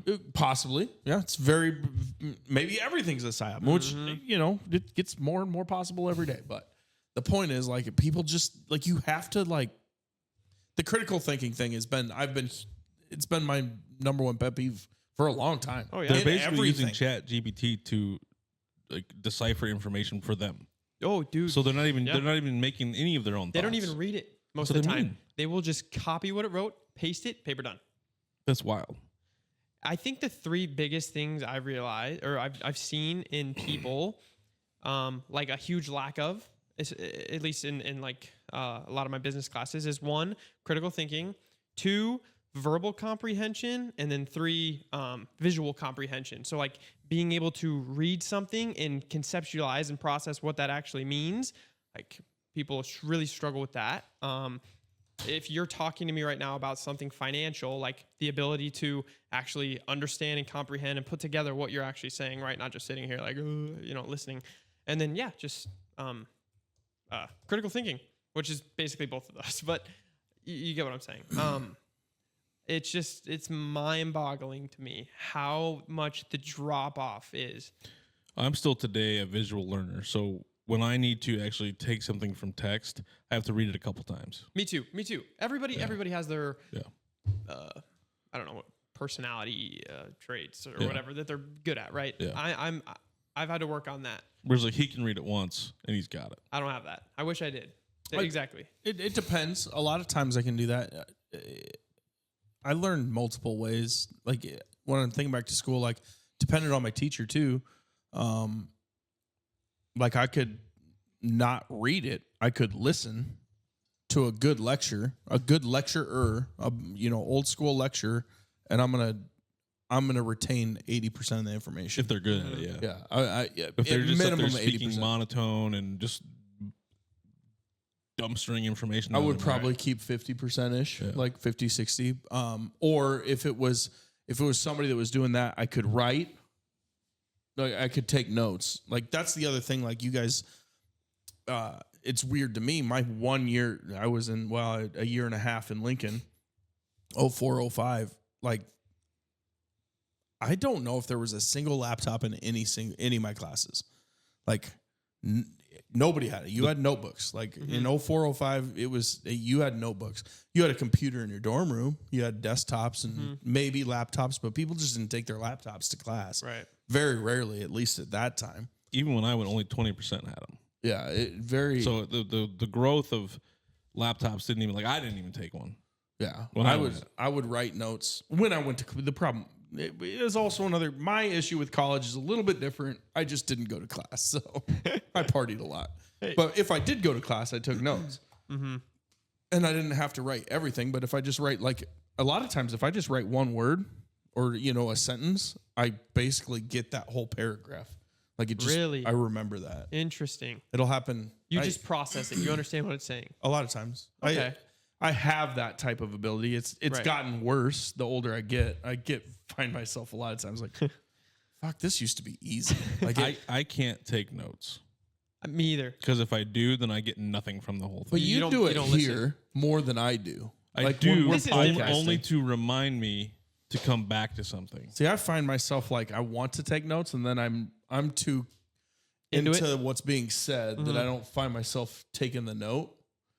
Because I'm trying to always pay attention to what you guys are saying. So if I have a thought and I let it go until somebody's done speaking, it'll be gone. Mm-hmm. So I have to write that down. That's the only thing I write down is notes. Gotcha. But if I'm at a lecture, I like to have this, but more of it's doodle. Yeah.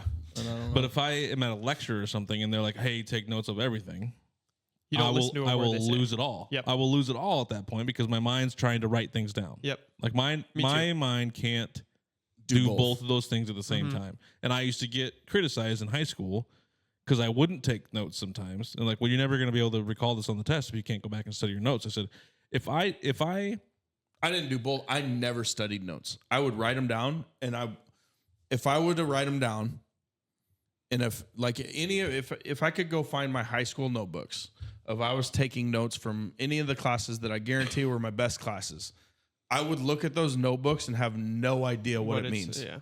But just the fact of me taking the notes, I never look at them again. It just helped retain that information in my head. So I would have to do double work. Yeah. Because they would force me to take the notes. And then I'd get nothing out of class. Then I'd have to go back and read the notes later. The problem with that is, though, if you don't write perfect notes, if you write one word. That's probably why my handwriting's so bad, is because I had to learn to write real fucking fast. Yeah. Makes sense. That's another problem I have. Well, that's why same with me. My handwriting. And I never learned, whatever you want to call it, the shorthand. Never learned that. So I cannot type and retain information. Really? See, I can do that. I can do that a little bit. Not a whole, like I couldn't type a whole page of notes and do it. No way. It's got to be on my pen, writing it for me to retain that information. There's been studies done with that. Writing something and retaining it better. But no, I'm the same as you. For him, it's because he's having to do it, right? Right. Whereas that's a lot of people. If you're physically typing is different. Right. When you're physically writing, because you have to think to write. So your brain's already going, which is why I have a problem, because it's already going and it's fucked at that point. Gotcha. I can only do one thing at a time. Apparently. Right. I never really I'm surprised I can chew gum and walk. Yeah, because I could take notes, type it as it's dictated to me, and I'm probably not retaining a single thing told to me. Interesting. It's just getting typed up the way I'm hearing it. Just like I can't watch a video or listen to a podcast and do work at the same time. I can. I have to be working out or doing something that I can just do without having to think about it. But if I'm working and listening to a video or a podcast, I will retain nothing from that podcast. Not a single thing. See, or if I stop, I'd have to stop what I was doing, listen to a certain point of it to get whatever information, and then go back. Right. See, I'll listen to a podcast all day long, basically, and run about my day, and it clears my mind more. Like it makes everything clearer for me, and I can retain what's coming in this ear that's not in my podcast ear, and retain 70% of the podcast. Sometimes I'll forget, and I'll have to. That's some of the times I'll be in a podcast and I'll send a message or something, because I'll be like, okay, I got to remember this one. So I'll stop, go find the video, send you the video, or send you the clip or the story or whatever that I just heard about, just to remind us, hey, we need to talk about this.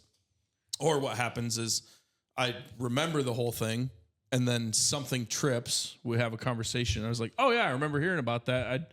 That was in the podcast. We were just talking about that. Or like I listened in the podcast about this happening, and I remember all the information that was in there, even though I don't remember that information. Never be able to do it.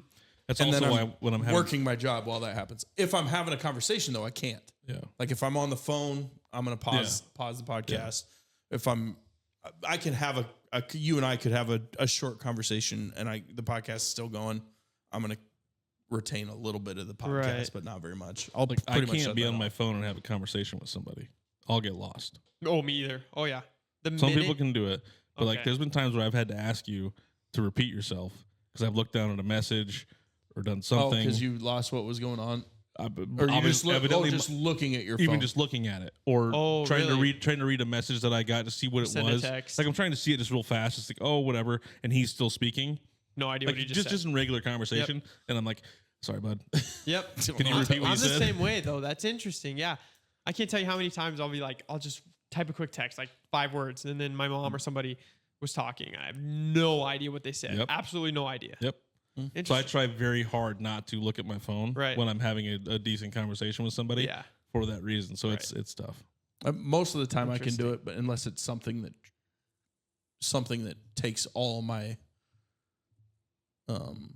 attention away. It could be a smiley face emoji in one sentence, and I would lose everything you just said. See, mine would only be it's got to be something that like this is a text or something that's like, I wish I wouldn't have looked at this because now I'm on this. Now this is all of my attention has gone to this dumbassery or really important or something like that. That's when that happens to me. Can you edit videos and like talk to people in Discord at the same time? No. I can't either. Hell no. I tried it once. I'm like, see ya. Bye. Yep. I tried it too. Gone. It's impossible. You can't focus. I couldn't do that because I mean, now you're speaking Greek to me. I'm sure I couldn't. Yeah. That's probably something I couldn't. That's cool though. The ability to, it's so cool how the brain works like that for different people. Like the ability to just process multiple things going on at once. I can't. Sounds like you can't, but you can. I can in certain situations. Well, right. Like but at work, I can have multiple things going on. Like I can be doing something here, and I can switch to this, and I can do all that. But when it comes to having to, I don't know how to explain that. When just it comes focus to on a. Is that different parts of the brain, or like is it like I think so. Yeah, could be like listening. You're better at. So like, and I've noticed this. Like you can be working, and you can also be doing research or seeing things. Like I don't see that, or like sending messages or doing, you know what I'm saying? Like that happens that you can do that. I can't do that. I'm like, if I'm working, I'm not going to send text messages. I'm working and I'm listening to a podcast. That's what I do. Oh, like I can pause what I'm doing and pick it right back up. Is that what you're saying? Yeah, basically. Like I don't pause what I'm doing to see something and then pick it right back up. And I don't like to do that. If I'm going, I want to go. I don't want to pause.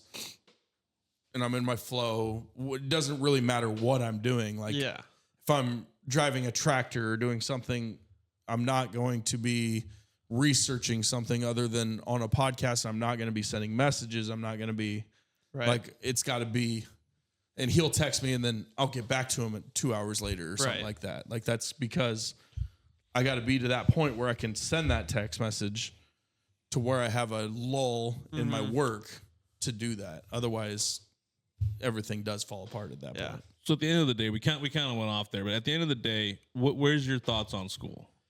Because I guess I thought you didn't think it was a very good thing. Okay. I think my thoughts on school are I do not like the principles and fundamentals in place on how we actually teach kids and students. High school or all the way through? That's with high school. Okay. My thoughts on college are that... So you don't like the no child left behind thing? Because you think it's a one-size-fit-all? That's kind of where you're summarize what you're saying? Yeah, I don't like the way that kids are taught. Yeah. Okay. I don't high know. school. Correct. So now let's go to college. Up to high school. And college, I think college, except for maybe the experience of learning different diverse cultures, different things like that, whatever. Because of the people that are there? Right. Yeah. Just kind of learning more about yourself, whatever. I think that it was probably the worst investment I will ever make, to be honest. I think, especially for what I want to go into. Yeah. I want to go into financial advising. I think that college, if you're going into business, unless you're going to be an accountant, that's about it. Or if you need like your MBA, it's not really beneficial. I think that, and I think there's stats on this. The need for a college degree is declining like crazy for any kind of businessy job because it's not necessary anymore. Now, if you're going to be a doctor or something like that, hell yeah, you need to go to college, right? Like there's certain things where a college degree I think is very important, but a vast amount of things I think are not. I think college could be a very bad investment that somebody makes. I think it was a horrible investment. Yeah, for me. That's kind of our thoughts too. Trade schools are good. Yes, trade schools are great. Trade schools are great. Doctors, lawyers, anything that has to deal with high level, exactly. accountants, STEM stuff, that kind of stuff, sure. But outside of that, you can go for, like you said, business or finance or whatever, and wherever you go get your job at, they're going to teach you things way differently. They're going to have different ways of doing things. It's a whole nother different whole thing. 100%. I think too. So say, I mean, if you're going to get your bachelor's degree, I mean, I'll graduate in 3.5 years, but it should be 4 years, right? That's 4 years. Yeah. I think if after high school, if I had the ability to go start up a gym or a coffee shop, okay, in 4 years, I think I would have a better maybe return on investment. I think in those 4 years, even if you lost everything, you'd have more experience. I would have learned way more than I've learned in college, right? If I was to run something like that for 4 years, I think it would have been a way better investment in terms of learning more about myself, learning more about the world, how things go around, how to run a business. I think the trade-offs are way better. I don't know. That's just how I like to think about it, is like, you know, especially if you want to be your own boss. I would have rather honestly gone down that route. Like, spend those 4 years learning like that, learning by starting up a business, or hell, go work for somebody for 4 years. You're going to probably learn way more, right? Give a FAFSA loan on a $100,000 plumbing truck filled out. You know what I mean? Get a pickup and all your tools and everything you need, and fucking learn that way, or electrician, or that type of shit would be way more beneficial to a lot more people. But yeah, I don't know. No. And yeah, even if you lost every dime that you've spent on going to Morningside, if you started a business and lost every dime of that in 4 years, you'd still have 4 years of business experience to be like, hey, I failed. I'll do it better next time. Maybe now I can go get a job and somebody's going to say, what happened, or what have you been doing for 4 years? Well, I started my business, but you lasted 4 years. Yeah. How did it turn out? Well, it didn't turn out great. Hey, but you did it for years. Yeah. And a lot of people are going to say, I'd rather have that guy that started his own business, tried, gave it a go. I'd rather have that guy as my employee than somebody coming out of college and not knowing what that person's going to do. I'm going to be like, yeah, maybe you went to school, maybe you learned something, maybe you didn't. At least I know this guy's got 4 years in business world where I can say, hey, he's at least tried and has 100%. An understanding. 100%. I like Morningside. I think they're base to it, or like starting tuition, or like, I don't know, before any financial aid, it's like a little over $50,000 a year. Okay. Jesus. So we'll just say $200,000 to go to college for 4 years. Yeah. Now, if I took that $200,000 to start up my own business, I think the end of those 4 years, the return on that, the two even if you investments, failed, 100%. That's my point. If either you way, lose either way, you're out $200,000, right? Just lose everything. Yeah. In 4 years, and you're 100%. better off. I've told my dad so many times, and he's like, you can't change the decision you made. But I'm like, dude. And I mean, you know how my brain works. Yeah. But some people cannot start their own business. I've worked with some of these people. Some people literally couldn't do it. I'm talking in terms of me. But still, I think, again, it depends on what you're going into, what your goals in life are, right? There's so many things. But like I tell my dad all the time, I'm like, dude, I'm going to be 3.5 years behind. Yeah. Like, seriously, 3.5 years of my life. And what I've spent going to college. It sucks. But that's just me. That's my take. That's my opinion, because that's how it's gone for me. That's pretty much what we kind of follow too. So I get that. That's why I'm excited to be done. Is this the part? It showed the Albert Einstein thing. Is this the part of this video where it goes into talking about all these different companies and the people that ran them? Do you know? I haven't seen this video in probably 5 years. I know this is kind of the outro of it, where he's like, that's kind of what I want, I think. Okay. Yeah. So I think, is this basically going to talk about how like it's just teaching you to be a worker bee? No. This video will literally sum up my exact opinion on school and why I think the system is messed up. I think this guy does an incredible job explaining. This portion of it's going to talk about different companies, and none of the people that ran them or started them went to school. Mm-hmm. Oh yeah, some of your biggest people. Yeah, we don't have to listen to it. I just want to speak. Like IKEA was one of them. Mm-hmm. Snapchat, any of these companies, high school dropouts, either high school dropouts or the guy that go went to college. IKEA didn't even go to school. Mm-hmm. So now I think it's. So we don't have to watch it. I think that's a little bit of a double-edged sword. I was just gonna say it is. These are guys, and that he have says made that it. in the video because you're gonna think I'm just picking these random people out or whatever to make my point. Mm-hmm. Right. Because it depends on the type of people that drop out. If you're dropping out because you're doing a bunch of drugs and being just a dumbass, like that doesn't count. That's not what we're talking. We're talking about somebody that's dropping out because they're saying, "Hey, this is stupid for me. I can get my GED at 11 years old. Why am I going to this school?" There's two ways to look at it. I mean, these are the people who've made it in life. I bet the amount of people who've dropped out of high school or college, didn't go to college, and haven't made it in life is huge number. Right. So I don't think it's fair to just The greater part of the population are the ones that have dropped out because they just couldn't hack it and they wanted to just go work a regular job and didn't give a fuck. Yes, that's not who I'm talking about. Nope. I'm talking about the ones that have passions, that have dreams, that want to do that want to do something with themselves. Yeah, those are the ones that maybe school's not going to work out for you. I think passion and, more importantly, obsession will beat anything else. Obsession, especially if you're obsessed. Watch competitiveness, all that kind of stuff. Yeah. You know, I think it's good. Let's watch it. You want to watch it? You want to watch this part? I think this is the part. I want to see what you were talking about. So okay, yeah, you don't want to watch. You want to watch the whole thing, or just the part I'm kind of talking about, where it talks about those people? I'm fine with hearing about like what you're trying. The point you're trying to make. Okay. Should be back here. I think this is it. If not, I'll fix it. Between them, Ben Franklin, Thomas Edison, shall I proceed? Ernest Hemingway, Mark Twain, Teddy Roosevelt, Margaret Mead. Now please, I'm not saying drop out, because some schools are great and many teachers are rare treasures. I'm saying that there's a difference between people who are smart and people who score better. I'm saying that your future is something that no test will ever measure. Even if that test begins in 3 letters like SAT, ACT, it's BS if they say those determine your LIFE. No, your destiny is in your hands. You must shape it to be great. So don't expect school to open doors, because it's more likely to slam them in your face. Sometimes I wonder about all the dreams lost. That wasn't the full part. Let's see if I can find it. Hang on. Oh, that makes a great point too. The kid with the banana. That's one other thing. Did you guys leave high school knowing how to do taxes, how to do any of that stuff? That's the thing. We talk about that too. There's no life skills. Right. In a way, we went through some like. Oh, okay. I had a checkbook. Like we had a class about like checkbooks and a little bit minor taxes, and I didn't have that. We did, they had it but you available. didn't have to take it. Yeah, it was an elective in mine. Yeah, in Battle Creek. I think it needs to be required.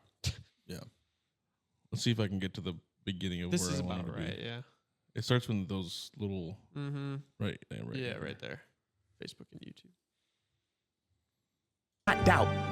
But do you own a MacBook or iPhone? Did you know they both were created by a dropout? Are you watching this video on Facebook or YouTube? Doesn't matter which you choose, they both were created by dropouts. Ever use Snapchat, WhatsApp, shopped at Whole Foods? Well, thank a dropout. Does your home furniture come from IKEA? Okay, don't get the wrong idea. He was not a dropout. Don't be a fool. I mean, how could he drop out? Ingvar Kamprad, founder of IKEA, never even went to school. I know what you're thinking. He's just picking and choosing. There's millions who didn't go to school that aren't successful. Who is he fooling? And you're right. But open your history books and start perusing. You'll find the very people we idolize in school never really had formal and/or secondary schooling.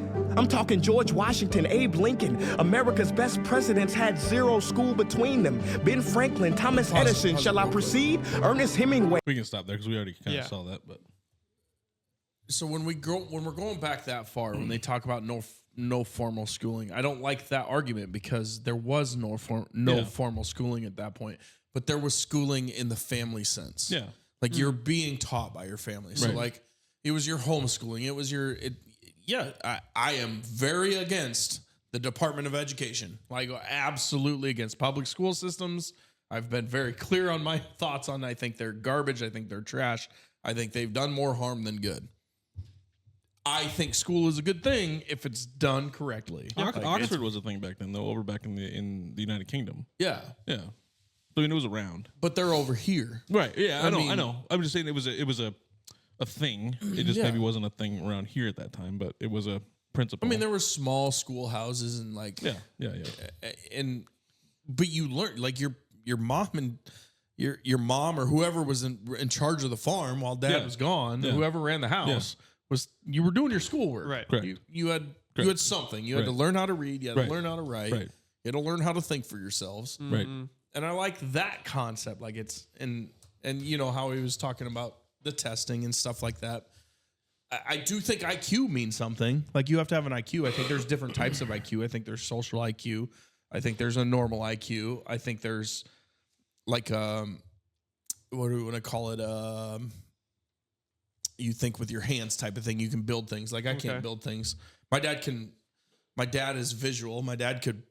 I mean, he's designed all kinds of equipment in his life. I can't. Like I literally, he'll just build a chute like in his head, like on a napkin. Like shit, I don't fucking know. Like, it's not something I can do. Right. He can tell me, but he'll tell me in words, and I'm like, I don't know what you're talking about. But as soon as he draws it, I'll be like, oh yeah, I mean, we can make that work. I understand that, but I can't. I couldn't draw it. I can't visually see it. I see. That's crazy. But I get where he's coming. I do. I mean, more people need to think about that type of stuff, and I like where he's going.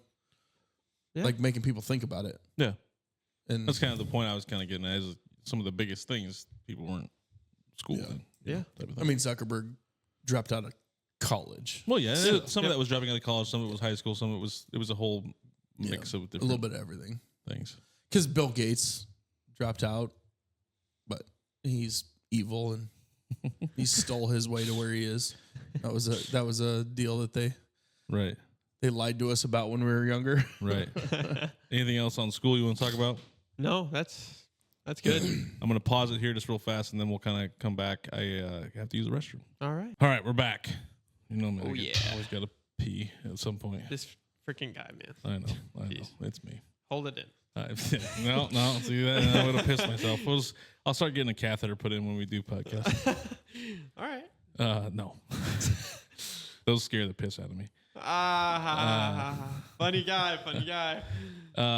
Okay, just real fast. Let's get into. Do you want to talk about the new girlfriend? Yeah, sure, we can. Okay. So let me think. So tomorrow is actually our 4-month. What's her name? Her name's Brecken. Okay. Yeah. I don't know. So it's actually funny. I've coached her younger brother. His name's Dax. In tennis for 2 or 3 years now. And I've known her mom for 2 or 3 years too, just because she'd always bring Dax to tennis. We used to talk all the time. And Dax would, dude, for the last year and a half, he's been trying to set us up just to get us to hang out once or something, you know. She from here or from down there? Yep, she's from Sioux City. Okay. And I was just, I don't know. I've never been in a relationship. I've always been so focused on myself and, getting better. And I don't really remember. I should know this. I don't remember exactly what happened, but yeah. She texted me. She texted me a year and 4 months ago. This is ironic. First time she texted me was a year ago, or a little over a year ago, on August 20th. This is whack. First time she texted me, August 20th. And we text on and off for about a year. She says that I ghosted her a lot. I say that she ghosted me a lot. I really don't know what happened. I was just texting a girl, to be honest, and I never really thought anything of it. I don't know. Too focused on other things, I guess. Yeah. You weren't catching the hints? I guess not, dude. I don't know. I don't really know what my problem was. Okay. It was probably me. And then before the school year started this year, we ended up hanging out. And we hit it off. We went stargazing, which is kind of cringy, but honestly, it was an amazing night. I had so much fun. We putt-putted. We just clicked. She's a goofball just like me, which is awesome. Yeah. And so long story short, on August 19th of this year, I asked her to be my girlfriend, which I should have waited a day had I known that August 20th of last year is the first time we actually, talked. So that's why I said the dates. It's still kind of wild. It's kind of funny. Yeah, exactly a year, right? So yeah, and she goes to college in Minnesota, St. Paul, Minnesota. So it's 4.5 hours from Sioux City. So there's been a lot of miles put on my car, a lot of traveling. She's been a swimmer for 14 years now. They're Division I college, but she decided to step down this year, which was great for her. She's doing amazing. But yeah, I think being in a relationship is a lot better than I really ever thought it would be. It's just, I think with the right person, it's just special. I don't know. Yeah. If you find someone that you click with and all that, it's just, I don't know. It's been an interesting 4 months because I'm so independent and I'm always so hyper focused on myself and right goals. So it's been a learning experience where I've had to learn to, commit time every day to my relationship. So there's been, it's still a work in progress. I'm trying to get better with that. You guys both sound busy though. So you guys both probably kind of have to, or both independent and kind of have to. Exactly. Which is a good thing. Yeah. So yeah, I don't know. I've been learning a lot about relationships. This is a good one to learn on just because it's going so well and things are great. She's freaking awesome. I get to go see her tomorrow. Super stoked for that. Her birthday is December 22nd. I cannot imagine having a birthday right next to Christmas. I feel like that'd be tough. Mine is Thanksgiving. Right, but that's not as... I mean, mine's January 29th. So just because yours is a great day, mine falling on Thanksgiving. Oh my gosh. I'm saying if your birthday is within a few days of Christmas, that's insane. That's a lot December of presents. 30th. Yeah. Are you serious? Yeah. So growing up, that's not great. Wow. I don't know. It was all right. I just think that's bizarre. Yeah. Huh. It's not fun all the time, but it's like my parents made sure I always had something different. If it fell on Thanksgiving, I always had something different for my birthday. Right. Okay. So we would travel or. Yeah. I see. So yeah, you can still make December it special. 30th was badass for my 21st birthday because you got to just party hardy for and it turned out to be like I want to say the 30th might have been a Friday, the 31st was a Saturday, the 1st was a Sunday if I remember right. Right up your alley. And it was just like, my hour power was Thursday night. Friday was my birthday. Saturday was New Year's Eve. Sunday was the makeup day. Think about that. Craziest weekend of his life. Yeah. It worked out perfect for me. My 21st, I'm pretty certain that if I remember right, that was my 21st. But there was a shitty thing on my birthday. On the actual 30th, we had a bad ice storm. So I didn't really go out on my birthday, but power hour, I did I went after it on my power hour on Thursday night. Friday didn't do much because of the ice storm, and then Saturday for New Year's Eve we hit her hard. So how'd you feel in the second, in the first and the second? Were you okay? That was 18 years ago. I don't. You don't remember? Wow. Turns out when we're your age, it's a lot easier to recover. Very much easier to recover. Okay. If we were to do that nowadays, I'd probably die. There's no way. I could not do what I did. I can put away some beers, but back then it was shots and this and whatever else. Wow. I also did my golden birthday, my 30th, 30 and 30. I did it in Las Vegas. Oh, that's awesome. So I forget the golden birthdays are a thing. Yeah. Yeah. Mine was 23. I would hate to be one of those that's like in the first eight, yeah, 1, 2, or 2. Right. I didn't even get a golden birthday. Oh my gosh. Yeah, when's yours? January 29th. Oh, so you'll be fine. Yeah. It'll be good. Yeah. You'll be good. So yeah, that's that, man. Relationship's great. Learning a lot, growing a lot. Good. She's awesome. And you're happy? Oh yeah. Good? Yeah. No, enjoying it. It's been the best semester of my college years just because of tennis, my relationship, and everything else that's going well. Good. Yeah. Glad to hear that. No, it's great. It's good for you, man. What about family? How's family doing? Well, we don't got to talk a whole lot about it if you don't want to, but family is great. I'm very happy for my parents. They're doing amazing. I'm really excited for the next 10, 20, 30, 40 years of their life, honestly. Yeah.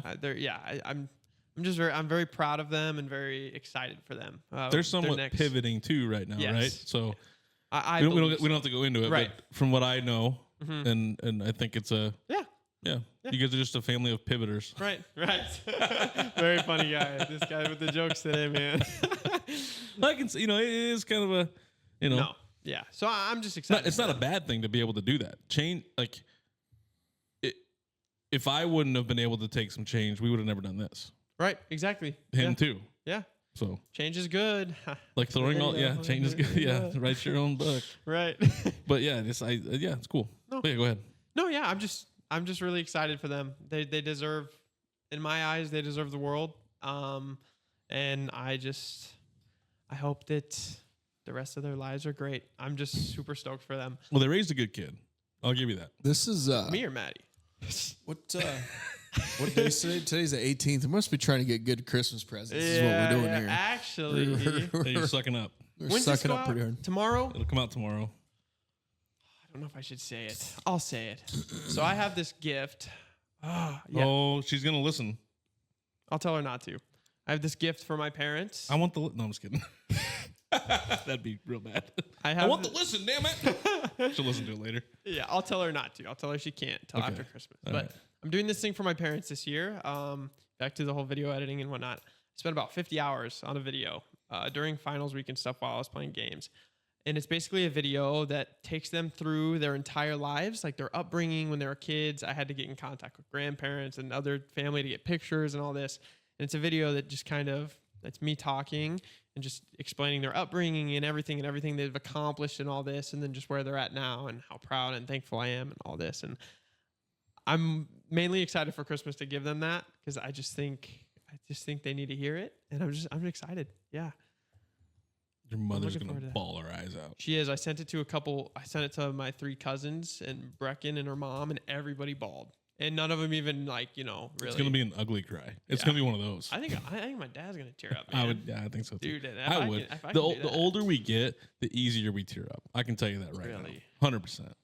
Especially once you have kids. Okay. The smallest little thing that you never used to even think about will make you tear up.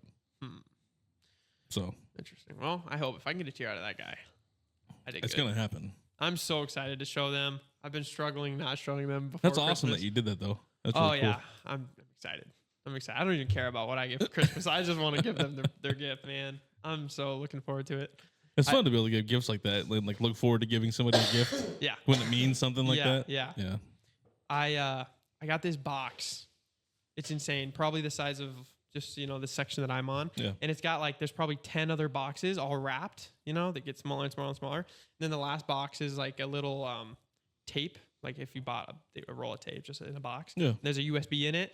And they'll plug the USB into the TV and it'll play the video, blah, blah, blah. But so it'll be kind of fun. Just they have to go through all these presents. I love that. We do that with the kids all the time. Yeah. To hide what it is. Yep. Like if it was something small, we'll do like 10 boxes or make it heavy. Or make it like a scavenger hunt where you have to open this and then you have to go here. And then, that's fun. I like that a lot. So yeah, I'm excited. Parents are great and just happy for them. Maddie's still in high school. Yeah, she's a junior, sophomore. So she's getting up there too. Pretty soon they're going to be empty 16. nesters. Yeah. Better not. I don't know. Maybe. We'll see. When you come back? Yeah. We'll see. There you go. That's all right. Right. We talk about how back in the day it used to be you would be together, living together for a long time. Like it wasn't always you'd move out and whatever. It'd be a whole family unit. You'd even have other pieces of your family, like the grandparents would still be there, and everybody would kind of help each other out. Right. And there'd be other, aunts, uncles, cousins, all in one house. Yeah, like back in my grandparents' time, that's how it was. They left in separate houses. They moved to Columbus from what's the goddamn name? It's right outside of Columbus. Platt Center. So they went from Platt Center to Columbus and all moved in together. Okay. Because my maybe my great grandfather's brother passed away. And so they took, or no, the wife passed away. The wife passed away. So the brothers moved together and they all lived together so that Okay, yeah. My great-great-grandmother could take care of all the kids. So okay, that makes sense. I see. That's I think interesting. You kind of see a path of that kind of moving back together. Now they call them compounds, but they're all living on the same plot of land together, different houses, but still all within. I think that's cool. I think it's cool too. I think it'd be awesome to do that with friends too. Oh yeah. Have your friends around. That'd be awesome. Have family around. Have the local watering hole. Right. Huh. The man cave. The man cave, basically. Oh yeah.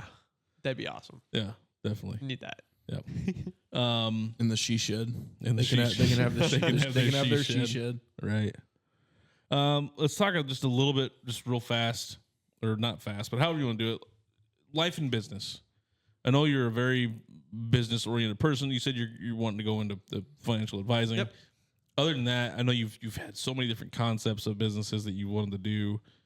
I can obviously tell you don't want to work for anybody. No. Like that's been obvious to me since I first met you. So kind of get into that a little bit. Yeah. So, there's two ways to, okay, I'll talk about that later. Well, at the very beginning of this, when we were watching that, I said how my outlook on life has kind of shifted this last year.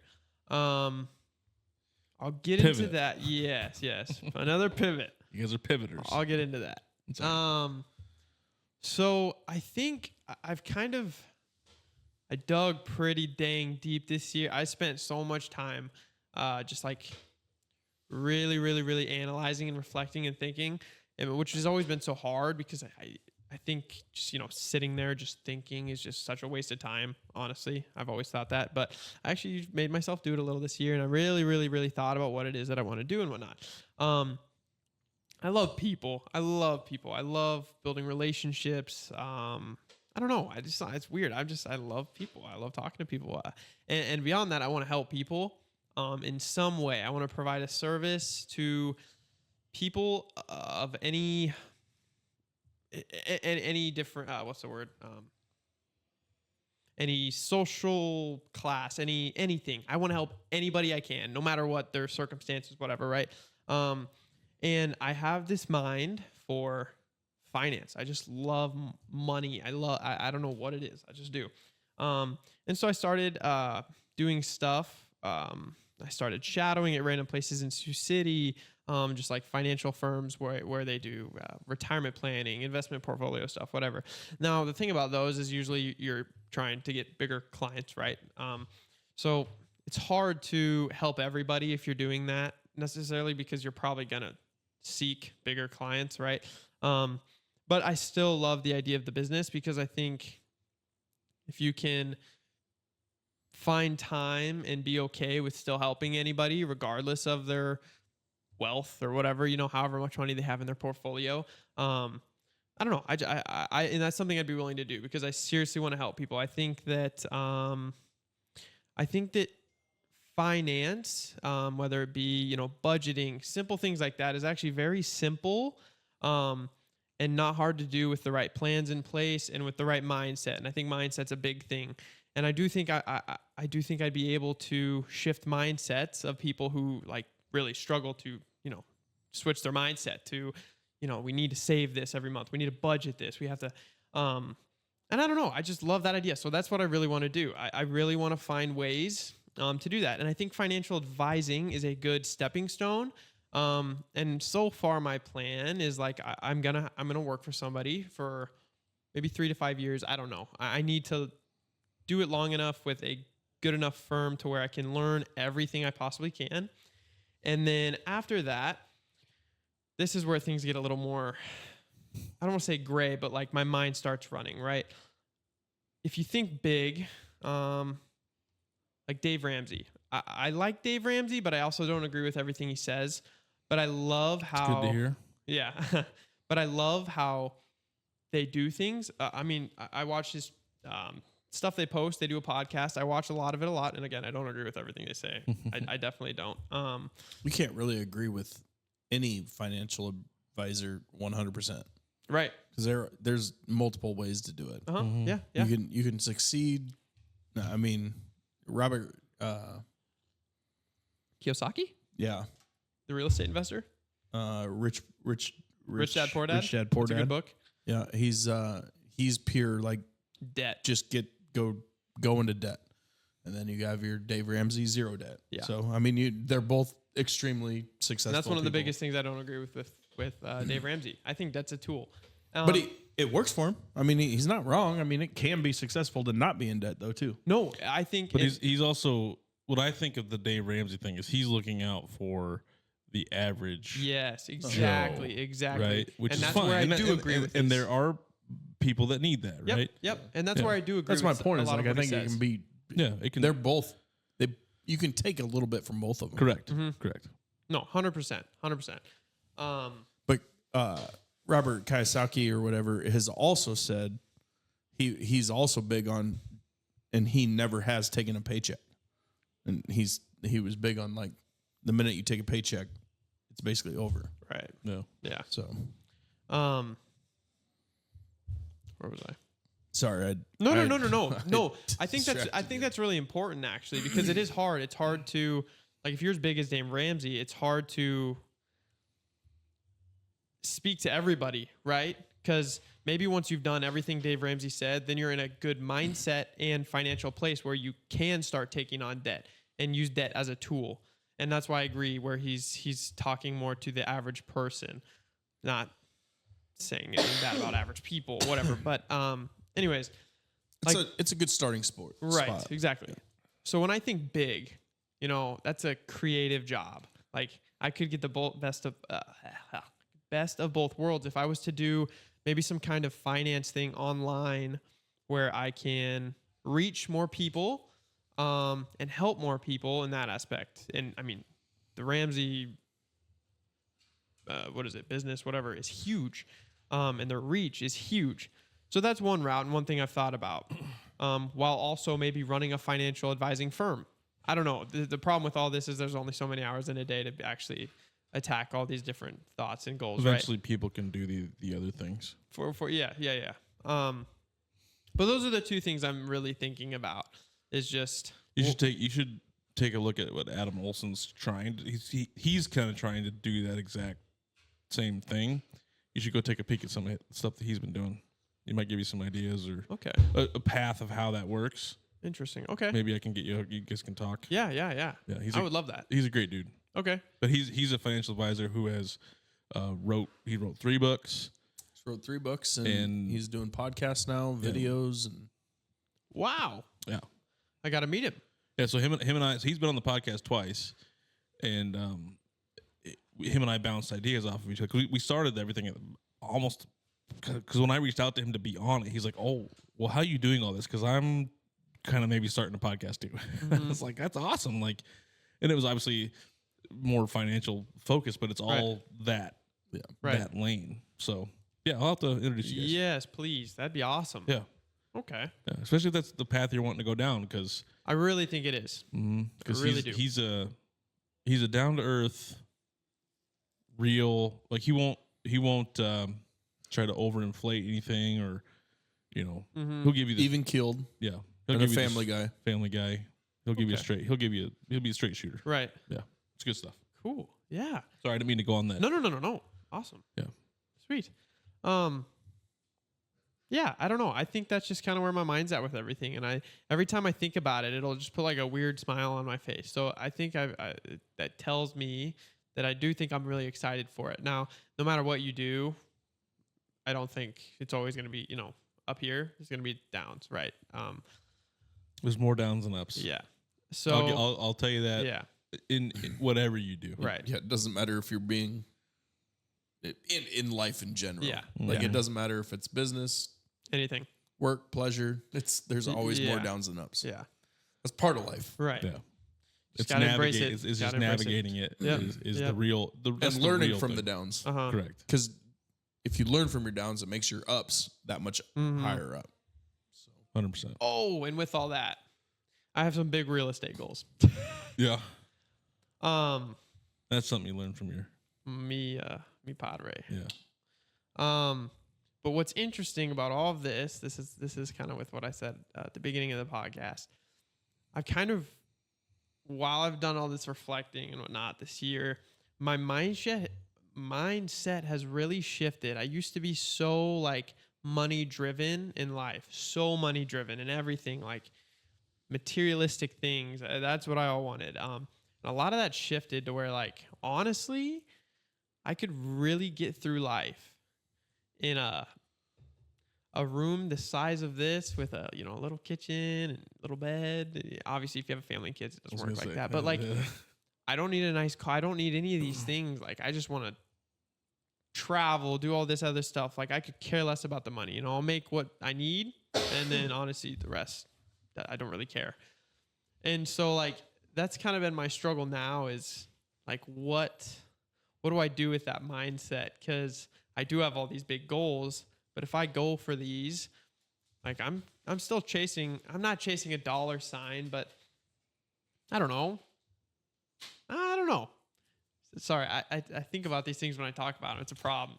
No, you're good. So I get it, because Vance and I have had so many conversations about the same topic. Like, we've said a million times, we're going to keep doing this podcast no matter if we get 1 viewer or 100,000 viewers. Right. So monetary isn't the thing. Wouldn't it be awesome if we could make enough money to support it, and we could, that's what we could just do for the rest of our lives? Right. 100%. The same thing with the insurance thing. I would much rather help people and do things the ethical and right way than to go get a huge mass of clients and have everybody be upset with me. Right. Not the upset part, but like, I don't want to fuck anybody over. No. Of course not. Exactly. Right? So there's your want for helping people is a good thing, and you can see that. You like coaching, you like doing tennis lessons, you like your end goal here is to be able to teach other people about finance. 100%. I get it completely. So I think what's also important about that, this is actually kind of cool. I didn't think of this. Another reason that this whole finance thing, came to mind, and why this is the route I want to take, is a lot of my best friends are a lot less fortunate than I've been.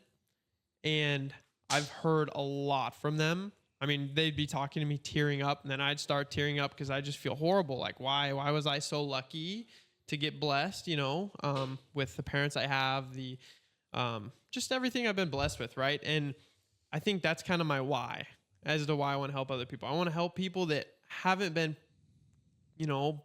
just, I don't know, lucky. Less fortunate. Yeah, less fortunate. I want to be able to help them to just turn their lives around if that's what they want. Like, I really do. The thing is that you were lucky. I think I was. Your mom and dad had to work hard for that. They had to work. Yeah, so they busted their you asses. gotta that's the thing that can't lost. Don't ever feel guilty. No, right. Yeah. Like, I don't know. I don't know what I'm trying to say, and I think I bristle up when I hear that. When this conversation comes up, I bristle up. Like, I don't like hearing people talk about being less fortunate, because I've been around people that have been less fortunate and never said a word about being less fortunate. Mm-hmm. And because it's a thing, like, you're not a victim. Right. Like, right. I think it's like the minute you start becoming a victim, I lose respect. Yep. Like, that's where I start, like, man, I'm not gonna, I bristle up, and I may be the asshole for it, but I promise you that there's always somebody worse off than you. Yep. No matter who you are, somebody is worse off than you. There's people worse off from me. There's people way better than me. Like, I'm not. That's what I wanted to bring. I wanted to make sure, I know you know this, but for, like, your parents had to work very hard for you to have the fortunate life. Correct. That you say you have. Yes. Right? Right.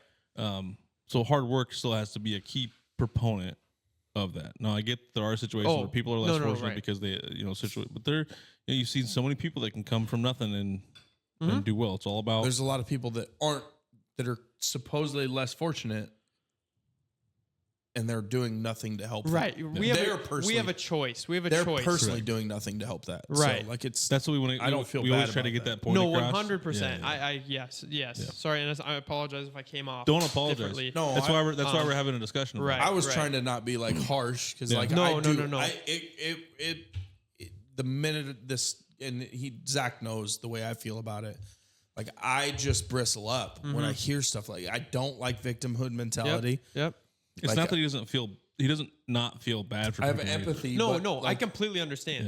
Yeah. It's hard if like, because I've been around people that won't help themselves, and I've also been around people that I have the utmost respect for that have had the hardest time in life of anybody I've ever met in my entire life, and would never say a word to anybody, and would literally doesn't have a shirt to give you off his back, and would give you a shirt off their back. Right. Like, that's the type of people I look up to. I don't look up to people that say, "Hey, I had it hard. This is rough for me." Blah blah blah. I don't like that. Nope, I don't enjoy that. And I agree.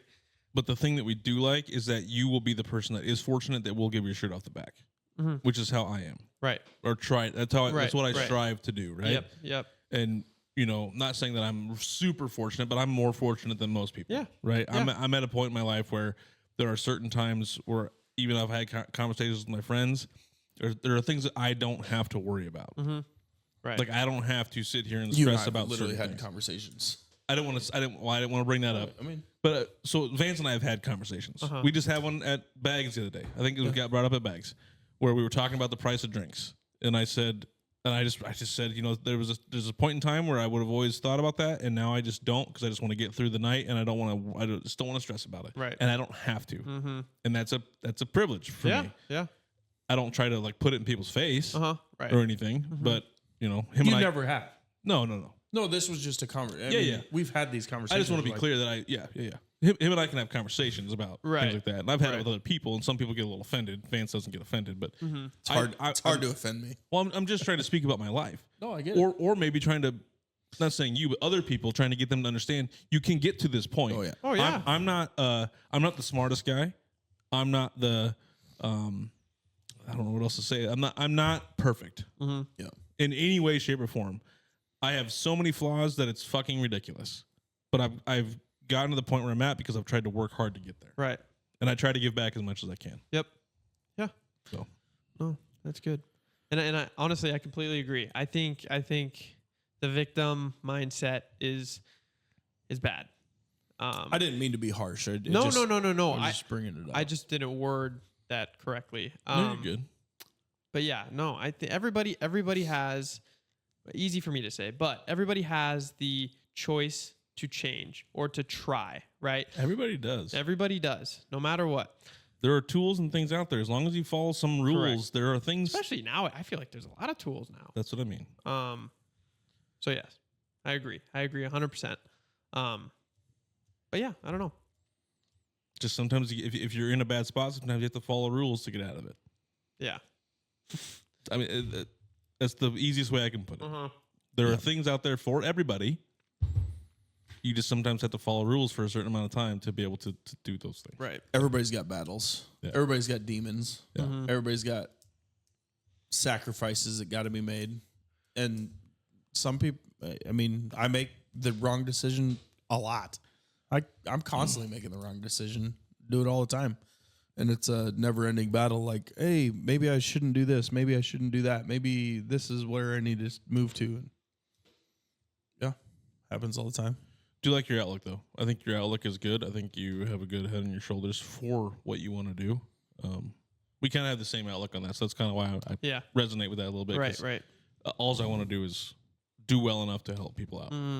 Yeah. So I get that. Cool. Yeah, that's good. So I do want to just get a little bit. I know you're not a very political person, but I do want to talk a little bit, since it was an election year. Yep. About how, because the last time you and I talked, you literally had zero thoughts, zero anything about anything to have to do with elections or anything to do with politics. Right. So what are your thoughts on how things went down, and how do you think the results will affect you as a person? It's a hard question. No. And I can navigate with you if you. Right. No, if I'm being completely honest, I'm still very, very, very, very, very uneducated in a political sense. And it's something, I think that's another goal I'm going to set this year, is I want to learn a lot more on the political side, and form good opinions, just because I do think that, like with me, if I'm huge with stocks right now.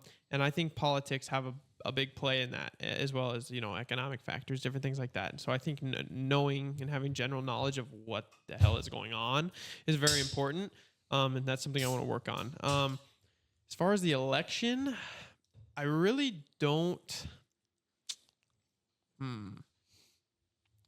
I know that my stock portfolio has been very good last year and is still doing very good. So that's something I've been happy about. So we talked about that with Adam. And we had this opinion too. The stocks were never really gonna. It's what was it? 1%? He said. Yeah, I think Adam said that wasn't like within 1%. Yeah. Through all the different administrations. Basically, and then any time that you have inflation, stock market obviously grows because it's all fake money. Yep. Anytime you have inflation, your stock market is also going to grow. So if like the people that don't have, and that's kind of what we talked about with Adam, if the people that don't have that money tied up into stocks and they're living paycheck to paycheck, they're cash based, whatever. Right. It's harder for them than somebody that can keep continuously making money. Right. So Yep. I just want to get that in there before you kept going. Yeah. Sorry, I apologize. No, you're good. That's honestly, I think based on what I know, I think I'm happy with how things are going and I'm optimistic about the future. But I say that with a grain of salt just because I honestly don't know. I'm very clueless when it comes to a lot of political things. Learning early, which is what you're wanting to do, is going to be a good thing for you. Right. Well, no matter what, just make sure you're getting, like we talked about, critical thinking. Get everything from both sides to see where you fall. Yep, and that's my goal. I don't want to get things from a biased perspective. I really want to understand. Unless it's my biased perspective, then you take my biased perspective and you'll be all right. Got it. You'll figure out life is good. I think the way I want to approach it is learn about different. I don't know what's something big that they're gonna do politically. Just kind of look at like what money is being spent where and what the cost overall is. Like if we're gonna, why are we subsidizing green energy when it's gonna cost? Like that's the type of thing. Like just kind of pay attention to. That's why I like to tell people, and I have a big bent towards that. But there's probably things on the right too. Adam and I kind of got into it a little bit on the farming thing, and he's not completely wrong, but I'm a little punchy to that because I've grown up in that world and I've understood that some of that stuff. But yeah, subsidies I don't think are a good thing. Right. Welfare I don't think is a good thing. I'm very against that type of stuff. Right. So big social safety net. I think we need minimum social safety net. And Zach and I kind of goes into the insurance thing where catastrophic insurance type of shit is the way I feel. I don't think we need to be like, why are we paying somebody to have kids? Why are we paying somebody, have a family? Yeah. Reward a family unit. Stop rewarding single mothers. Right. Stop rewarding. Well, welfare was meant to be a short term, like I'm talking months or weeks thing, not your life. Right. Yeah. It was not meant to. Food stamps. Yeah. And food stamps being in the ag bill. So that's part of the subsidizing the crops. It's also part of the whole deal is like they're putting these food stamps. Like a lot of people don't understand that the food stamps are part of the USDA or the U.S. Department of Ag. A lot of people don't know that that's where food stamps are coming from. And the reason they're doing that, they're subsidizing farming and other things. And we're using food stamps on pop. Why are we allowing food stamps for pop? I think is asinine to me. I think food stamps should be meat, potatoes, your protein, your basic foods, anything that'll keep you alive. Right. Why are we giving you sugar? Why are we giving you all this other crap? Yeah. But it's a broken system. No. And I think from just, that's a way to look into it is like where that money is. What I would suggest, if you really want to take a deep dive, just go start looking at some of the most looked at bills on Congress.gov. But I think because that'll give you an unbiased opinion. You look at them, see who's voting for what. True. Read it, see what you think, and then go look at what maybe commentaries are doing on both sides about the bill. Right. But that's really a way to really form an opinion about something. Yeah. I think that's actually a great idea, and I think when I do that, learning things like I've heard stuff about tariffs. I don't even know what's going on. Honestly, I don't even know what a tariff all entails, right? So even learning fundamental concepts like that, like different that's worldly most of the population. concepts. So don't feel bad. Most of the population doesn't understand that. I want to. Just got to research it. And you have to look at both sides of it. Right. Exactly. Yeah. So or just go to somebody who's just going to speak on only speak on tariffs. Don't take True. You can find research on specific things like that has no political bias. Mm-hmm. They just teach you about what a tariff is. Right. You also have to be careful, right? Because if you get the wrong one, it can be an NGO, correct? For one side or the other, correct. And they're gonna. It doesn't matter what concept. If we're talking about tariffs or we're talking about border, it doesn't matter what we're talking about. A random NGO can make a study, and they're gonna give you their bent. Mm-hmm. So I've always said get one from each side, and then get a random. Yep. Okay. That you don't know for sure where that person might lean or whatever it is, but always get three angles to a to a thing. Okay. Always or more. Right. So yeah, that's kind of that really doesn't answer your question, but and then kind of find out what you don't even have to you don't have to know everything, but try to figure out what values you value. Like what you want the world to be, what you want your life to be. Yeah. What you want the government to be involved without thinking of anything other than what do I want the government to do to me? What do I want to do for my fellow people? What do I want my fellow people to do to me? Uh-huh. And then start from there, and then you'll have a baseline where you think you want stuff to be, and then just go figure out what's closest to that. Go back to your core values. Yeah. And does this meet my core values? That's how the opinions form. And sometimes with me, it can be both sides of it, and then you got to decide which part of this is more important for me. Or you can fall in the middle. You can have an opinion on. There's so many opinions you can have on different pieces of of a subject. Yeah, we talked about this afternoon. I said Vance and I talk about abortion a lot. We're on the same side, but we have different opinions on where that falls. Oh, okay, right. Yeah, where the line's drawn. Where the line's drawn, we have different opinions on where that's at. So there are nuances to every subject. You're never gonna agree on everything. No, ever, no. Yeah. But you just have and that's okay. That is okay. You just have to understand where your moral line is, and what you're okay with and what you're not okay with. Right. Exactly. So 100%. That's the way I look at it. Yeah. There's certain lines I will not cross. There's certain lines he won't cross. And, right. That's just There's our shitty take for you. Yeah. Very useless assumptions on touching base. Yeah. So, so we're getting to the end of the show.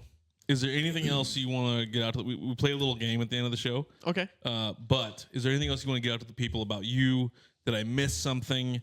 Is there anything, obviously you're going to be one that's going to come back. It's one of those things like you text me and I'll be back.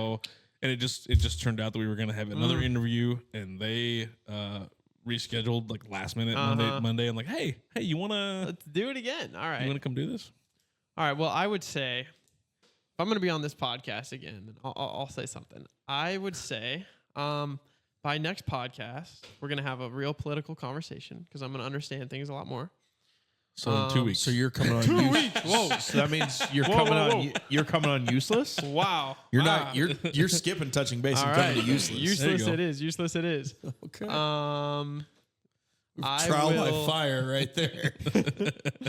I will have a plan for the financial career future aspect. Yeah. That's that. I'm very optimistic about the next 5 years of my life. I'm very excited. Like that. So, yeah. It's good. That's what I got. Okay, so we play a little Would You Rather. Oh, no. This is what we do. This can't be good. And for Vance, these are all new questions. Again. Because he gave me shit one time that we were reusing questions. Oh, all right. So I figured if I get enough of new questions that we can go back and reuse pieces of each one for each guest. So the first one, would you rather live a long life with average experiences or a short life with incredible experiences? Me first? Oh, are you guys you? Yes, first. It's always you first. Short life, incredible experiences. Hands down. I would agree. Oh, yeah. I've literally, my motto is I'd rather take years off my life than life off my years. Yeah. Would you rather be able to change the past or predict the future? We've had variations of this one, but it's not exact question. It's different. Change the past or predict the future? Yep. Change the past or predict the future. The ability to know what's going to happen. Predict the future. I don't want to change my past, but I know that if I can predict my future, I can set myself up. Mine's selfish. I'd predict the future. That's what I was at too. Yeah. Predict the future. Because if you can predict the future, you shouldn't have to change the past. Right. Bitcoin. Unless $1 million. The only situation that I thought of with this question was that while you're predicting, because maybe it's only a certain amount of time. There's no like stipulations. Yeah, I know. Okay. So if it's maybe only a certain amount of time you can predict in the future, what if you predict your death and you could have prevented it? I don't want to know when I'm dying. You know what I mean? Yeah. That's the only tough one that I came up with. Because if you can't change the past, then maybe you did one thing that caused something in your body and you end up with cancer or something. And you could have not done that one thing, but you can't go back and change it. I mean, I am where I am because of poor life decisions, but I'm not going to change them, so I don't care. Yeah. Ooh. This is hard. I wouldn't change the past. I would still predict the future even after that, but I wanted to make sure I said that because that's the first thing that came to my mind is like, if you can't predict your whole future maybe, and you only get like a month or 2 or whatever at a time. Yeah. I understand it. I'm not going to change my mind on that. Okay. I'm where I'm at. I don't know. I mean, there's one thing that I'm always iffy on if I'd actually change in my past or not. So that's what I'm like debating right now. There's only one thing? Like I would change a lot of my decisions. Like if it he's also only 20. Well, I mean, I would have put $1,000 in Bitcoin when it was at a penny. But he's got his first girlfriend. Yeah. First. I think he's only maybe had like 1 drop of alcohol ever. Maybe if he's ever even had any. I'm double the age. Yeah, double the age. It makes sense. Yeah. I got you. You got a lot more life experiences that you've gone across. The thing, lots of fuck ups in my life. Yeah. But I still wouldn't. I don't know. I don't think I'd change it. If I was to change something, it would be back when I did my YouTube in like 5th, 6th, 7th grade. It would have been to stop thinking and then just keep doing it. Yeah. That's the only thing. But I don't know that I'd be what I'm doing right now, right? If I did that. So like that's where it's always iffy. I think I'd stick with the future. Yeah. I really do. Yeah. We'll go with that. Okay. Would you rather lose all of your memories or lose the ability to make new memories? Well, this question sucks. They're not supposed to be fun. Lose all your memories. Or lose the ability to make new ones. I feel like we had a version of this. A version of one, but it wasn't exactly like this. This one. I think this one's a little more deep. Because I'm young, lose. Oh, man. You get some core memories when you're young. Mm-hmm. Or lose tough. The ability to not get any more memories. This one might be one of the toughest ones we've probably ever asked on the show. Wow. And it may have to get reused. Wow. Every week. Dang, man. I'm going to bet that I live long, so I'm going to say, but core memories are, I'll get rid of all of my past ones. Think so? Yeah, I'm optimistic about the future. All right. We'll stick with that. That might be a dumb answer, though. I'm keeping the memories I have. I think so too. That's where I went. But we've lived a longer life than you have. So maybe that's why. I think my problem is I've always been so excited about the future that I don't live in the present. So if I just start living in the present, my I've future had enough memories should be concussions better. in my life that I don't remember everything anyway. So I'm like, I'll just keep the memories that I do have. There's something to say about a song. Oh, we're going to have a question about that too. This is going to be wild. A song or a smell or a taste or something that happens to me and it takes me back to a time. Just the nostalgia. It just, I can't lose that. And it'll catch you out of the blue. It's happened in my car. It's happened. You're right. I do have those things. I'm not going to let that happen. No, I need to keep that. I think keep memories. In people that I've lost. Yeah, no, I'm not. I'm not getting rid of that. Still staying on yours? I'll stay on mine, even though I don't really have an answer. That's hard. Okay. The funny thing is so this is dealing with songs.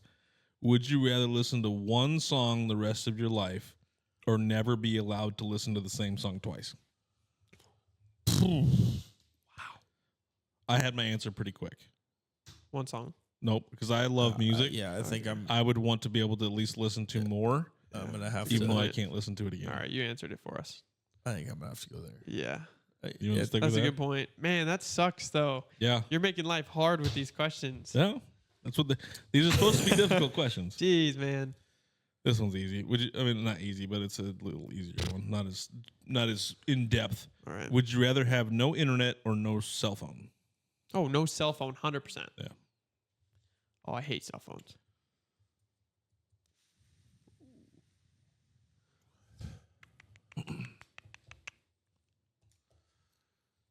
Got one in here about That social one's media? actually kind of hard, but Dang. I'd probably gonna go. So we have landlines. Yeah. This is no So cell we're phone. going back to the landline. Yeah. thing. Which I'm saying no cell phone. I don't like that people can get a hold of me 24/7. 24/7. But I also like being able to get a hold of somebody when I want to get a hold of somebody. Yeah. And there's the emergencies, like it used to be. In the farming world, you But maybe with die internet could technology, die in the middle of you a can field. still push a button. You can still have life alert, right? Yeah, you're probably right. Yeah, cell phones, I suppose. Makes You sense. just can't call nobody all the time, but Right. you can have. There's technology out there. You can still have a watch maybe that can. Is that why your answer is okay? That's kind of why I took that answer. Is like I don't need the full cell phone, Right. like where everybody can get a hold of me at all times, and I have this thing that Okay. Yeah. distracts me. And I hate social media, and I think it distracts people from, living in the real world and experiencing what the world has to offer. So Yeah. I gotta get rid of cell phones. that's why I don't think stargazing was a dumb thing. Oh, okay. You said it was a cringy thing. Oh, you have dude, Getting out and doing real things is bro, I love the good. world. yeah. I wish more people did. Yeah. My age. This one's a good one too. Would you rather eat fast food every day or never eat at any restaurant again? Wait, what if I don't want fast food? That'd be no. It's a tough Wait, one. say it one Wait, more time. what? So Yeah. would you rather eat fast food every day or never eat at any restaurant again? Never because eat I at could any still restaurant go again. eat at a restaurant. I could eat fast food and eat at a restaurant. Yeah, I'm gonna do the fast But food. you have to eat fast food every day. Yeah, I'm gonna do that. Wait, if I do the restaurant, I have to eat fast food every day? If you do the fast food, you can still go to other restaurants. Yeah, I'm gonna. But you have to eat some form of fast food I'm every doing the day. fast food every day. No restaurants. Oof. Bro, I hate fast food. Yeah, I think I'm doing that too. I I'm hate not. it. I'd much rather have my own cooking. We Oh don't- yeah. Yeah. Oh, I would die. That's where I'm at on that one. Jeepers. Would you rather always speak your mind or never speak again? Always speak my mind. Yeah, me too. I knew where this was going to go. Oh yeah, because we kind of already do that anyway. Yeah, I don't not speak. There's another question. Life's better when you do that. Yeah, there's another question on here that's along the same lines, but it's a lot different. So we'll see how this goes. Oh gosh. Would you rather be able to speak all languages fluently or be a master of every musical instrument? All languages. Wait, can you not That's- speak if it's the instrument? You can still speak, but whatever your normal. Your one language. I'm English. dumb. All languages. Yeah. All languages. I'm going musical instruments. I don't care about music. I Really? want every language. I want to be able to speak in every single language. Huh. The piano is beautiful. Actually, on that, so there's this salesman that I met in Sioux City, and he knows how to speak like so many different languages, and that's how he has accents and everything, and that's how he sells to people. He's an incredible salesman. I'm sure. But I'm like, that's bizarre. That's crazy. Yeah, me personally, I'd much rather be able to be the master of all musical instruments. Do you really appreciate music? Like instrumental music? Literally love music. Okay. I wish I could play more instruments Right. than I already Okay. know how to do. All right. And I could give two fucks about speaking all languages. I've gotten this far without being able to. That's valid. That's a good point. That's a great point. I've gotten this far without being able to play instruments. So Yeah. I, I get it. I haven't done it either. So I I haven't gotten very love far. creating music. That was the other thing I wanted. I wanted to be able to produce Yeah. music and stuff too. So I've had a long line of things. I've been kind of a pivoter too, sir. It's okay. Pivoting is okay. Would you rather have a photographic memory or the ability to forget any painful memory instantly? Photographic memory. I basically have that, so getting rid of pain would be good. I'm going to go with photograph. Okay. Go ahead. Because you're probably going to say what I was going to say. I bet you 100%. I was just going to say, if initially I said I want to get rid of pain, but then I'm like, I don't want to get rid of my past, so I'm not going to change my past. So Right.